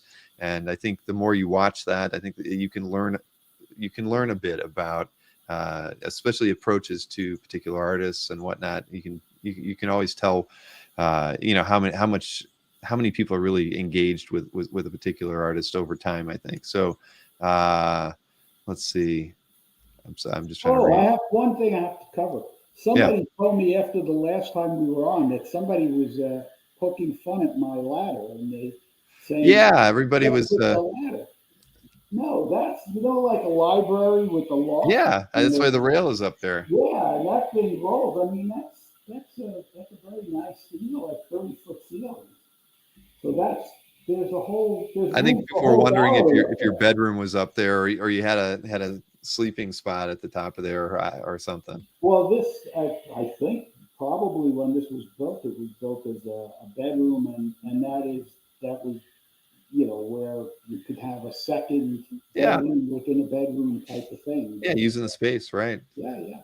It makes sense. I don't think they were making fun. They were just like, what? Well, before that though, it was, you hadn't really set the room up still. So it was really hard to kind of figure out. But yeah, look, you got art on the walls. That's the splash page of Creepy Number One by Frazetta. Wait a minute. I'm going to make you go bigger here. That werewolf. Oh, yeah.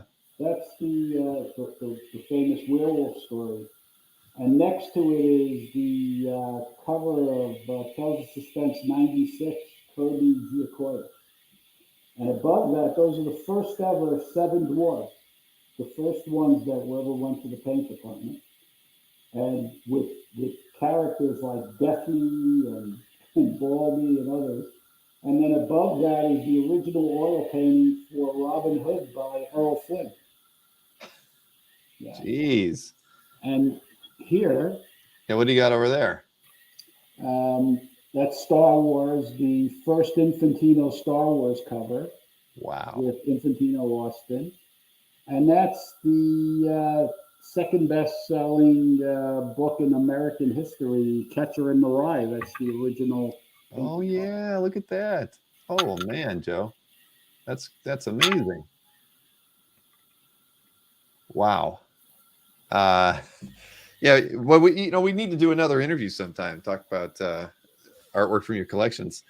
Because you and Nadia have one. I mean, I know you have just an amazing collection, but that's spectacular. I love the Errol Flynn Robin Hood. Because that's my sweet spot. I love painting. So yeah, that has to be. I mean, how big is that? Like three? It's got to be 3x2 or maybe even bigger. That's the size. It's bigger than the one sheet. Dang. Sorry. Well, that's pretty spectacular. Oh man. Well, like I say, it wouldn't be, it wouldn't be a terrible thing to do an interview with you guys another time after you're fully settled, and because remember I think when we did our interview, we didn't even really get up to your time in All Star or some of the early big auctions that you did. We didn't, because we started so early in your career, just getting started, that I think when we did our 2-hour interview, we didn't get too far. So it wouldn't be a bad idea to like pick a point.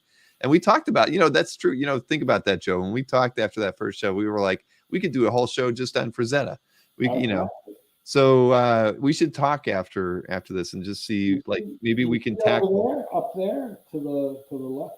That's the original pulp oil painting for the first appearance ever of Zorro.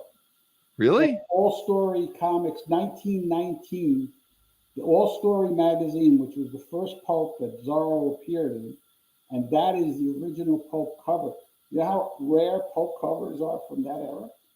And that has a whole story to it, because when that magazine, which is ultra rare unto itself, the pulp itself, but when that appeared on the newsstands, it happened to be at the time that Douglas Fairbanks Sr. and Mary Pickford had just started United Artists, and they were looking for what was going to be their first picture movie. He read that on a cruise that they took for their honeymoon, immediately wired in and said, buy that property, pull those from the newsstands, and that became United, which later became Universal Pictures, first movie ever. And that was his most successful role of his career. All launched by that cover. First Masked Hero. That's incredible. That's incredible. Scott Wingo just mentioned Star Wars next to Catcher in the Rye, and it works. It's true. It's absolutely true. But yeah, let's talk about getting back to that, because your interview was over a year ago, so we're definitely due to have another discussion. And I think, I mean, I add in a little tidbit here and there. Yeah, I know. Well, you're on with me a lot, but it wouldn't be bad. I mean, because again, I would love to do a Frazetta focused conversation. Honestly, I think because I know you spent a great deal of time, with him, and I think that that would be really enlightening and great to kind of have it recorded, because it's just he's somebody who I'm always going to be intrigued by the man, and his approach to his work, and his philosophy on selling art and all that kind of stuff. I think there would be a lot a lot What's to amazing to me go is over. this is a total, because we're on YouTube right now. Huh? I'm amazed. I don't know, my phone listens, but, we mentioned the word Frazetta. Next thing I know, there's a Frazetta thing coming up on YouTube. The number of Frazetta of artists from all walks of life that talk about Frazetta and Hmm. his style, and they're always using examples of his work and his design. They love his pencils. The pencils Yeah. are what it's all about with them, and you know, and if you ever, we talked about design like that Grell cover.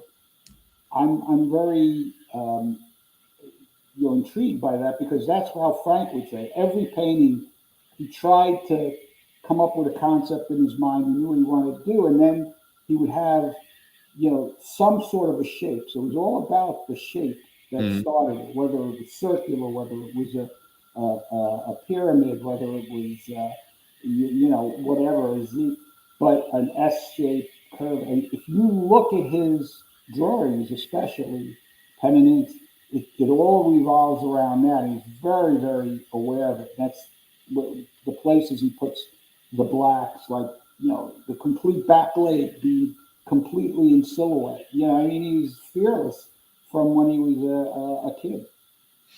But that's another story for another day. Well, and that's why well, we'll work on that. But All right. listen, everybody, we sincerely appreciate you tuning in tonight to go through the preview with us. Of course, the auction starts on Thursday afternoon, goes through Sunday evening. So if you're like me, you're going to be tuning into the live auctions, and they're just a lot of fun. Thursday is, I always set aside time to watch the live auction, on the platinum pieces, just because it's a lot of fun. I even watch the comics for a little bit too, not as much as the art, but I'm always curious. It's just Well, the platinum comic section, it doesn't take long, but it's yeah. those are amazing. There's record prices, and those are picked up all over the world. And the PR because it's amazing. Very true. So yes, I'll be curious to see how it goes, and like I say, we'll recap it the Thursday after next, and and I've heard that Nadia will be joining Joe the next time we do a signature auction preview. So I Listen, know that's a couple I months don't know away. if she'll ever do.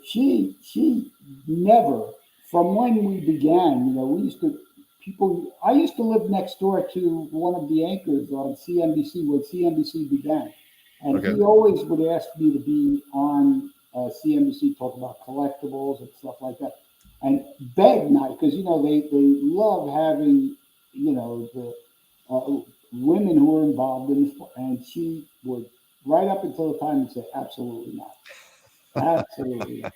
I'd always end up doing it myself. So she did the first couple, but I don't know. If she has her preference, she would probably not. But she's Mhm. watching in the other room, and I'm going to I have to hear about it. Well, hey, when we sign off, don't leave because I want to experiment with a couple things on your microphone. But everybody, it was a lot of fun as always, and I've seen enough. I know everybody. We always learn something from Joe about his experiences in the hobby and everything. And I think that's what makes these shows a lot of fun too. Not just going through and previewing lots, but getting a little bit of historical significance in thrown in as well. So Joe, I appreciate it, and as always, these are a lot of fun for me too. So I hope everybody has a fantastic evening, and I'll be back at it again tomorrow night with a collector interview with Thank you. Sam Maroney. So have a good night, Thank everybody. you, everybody.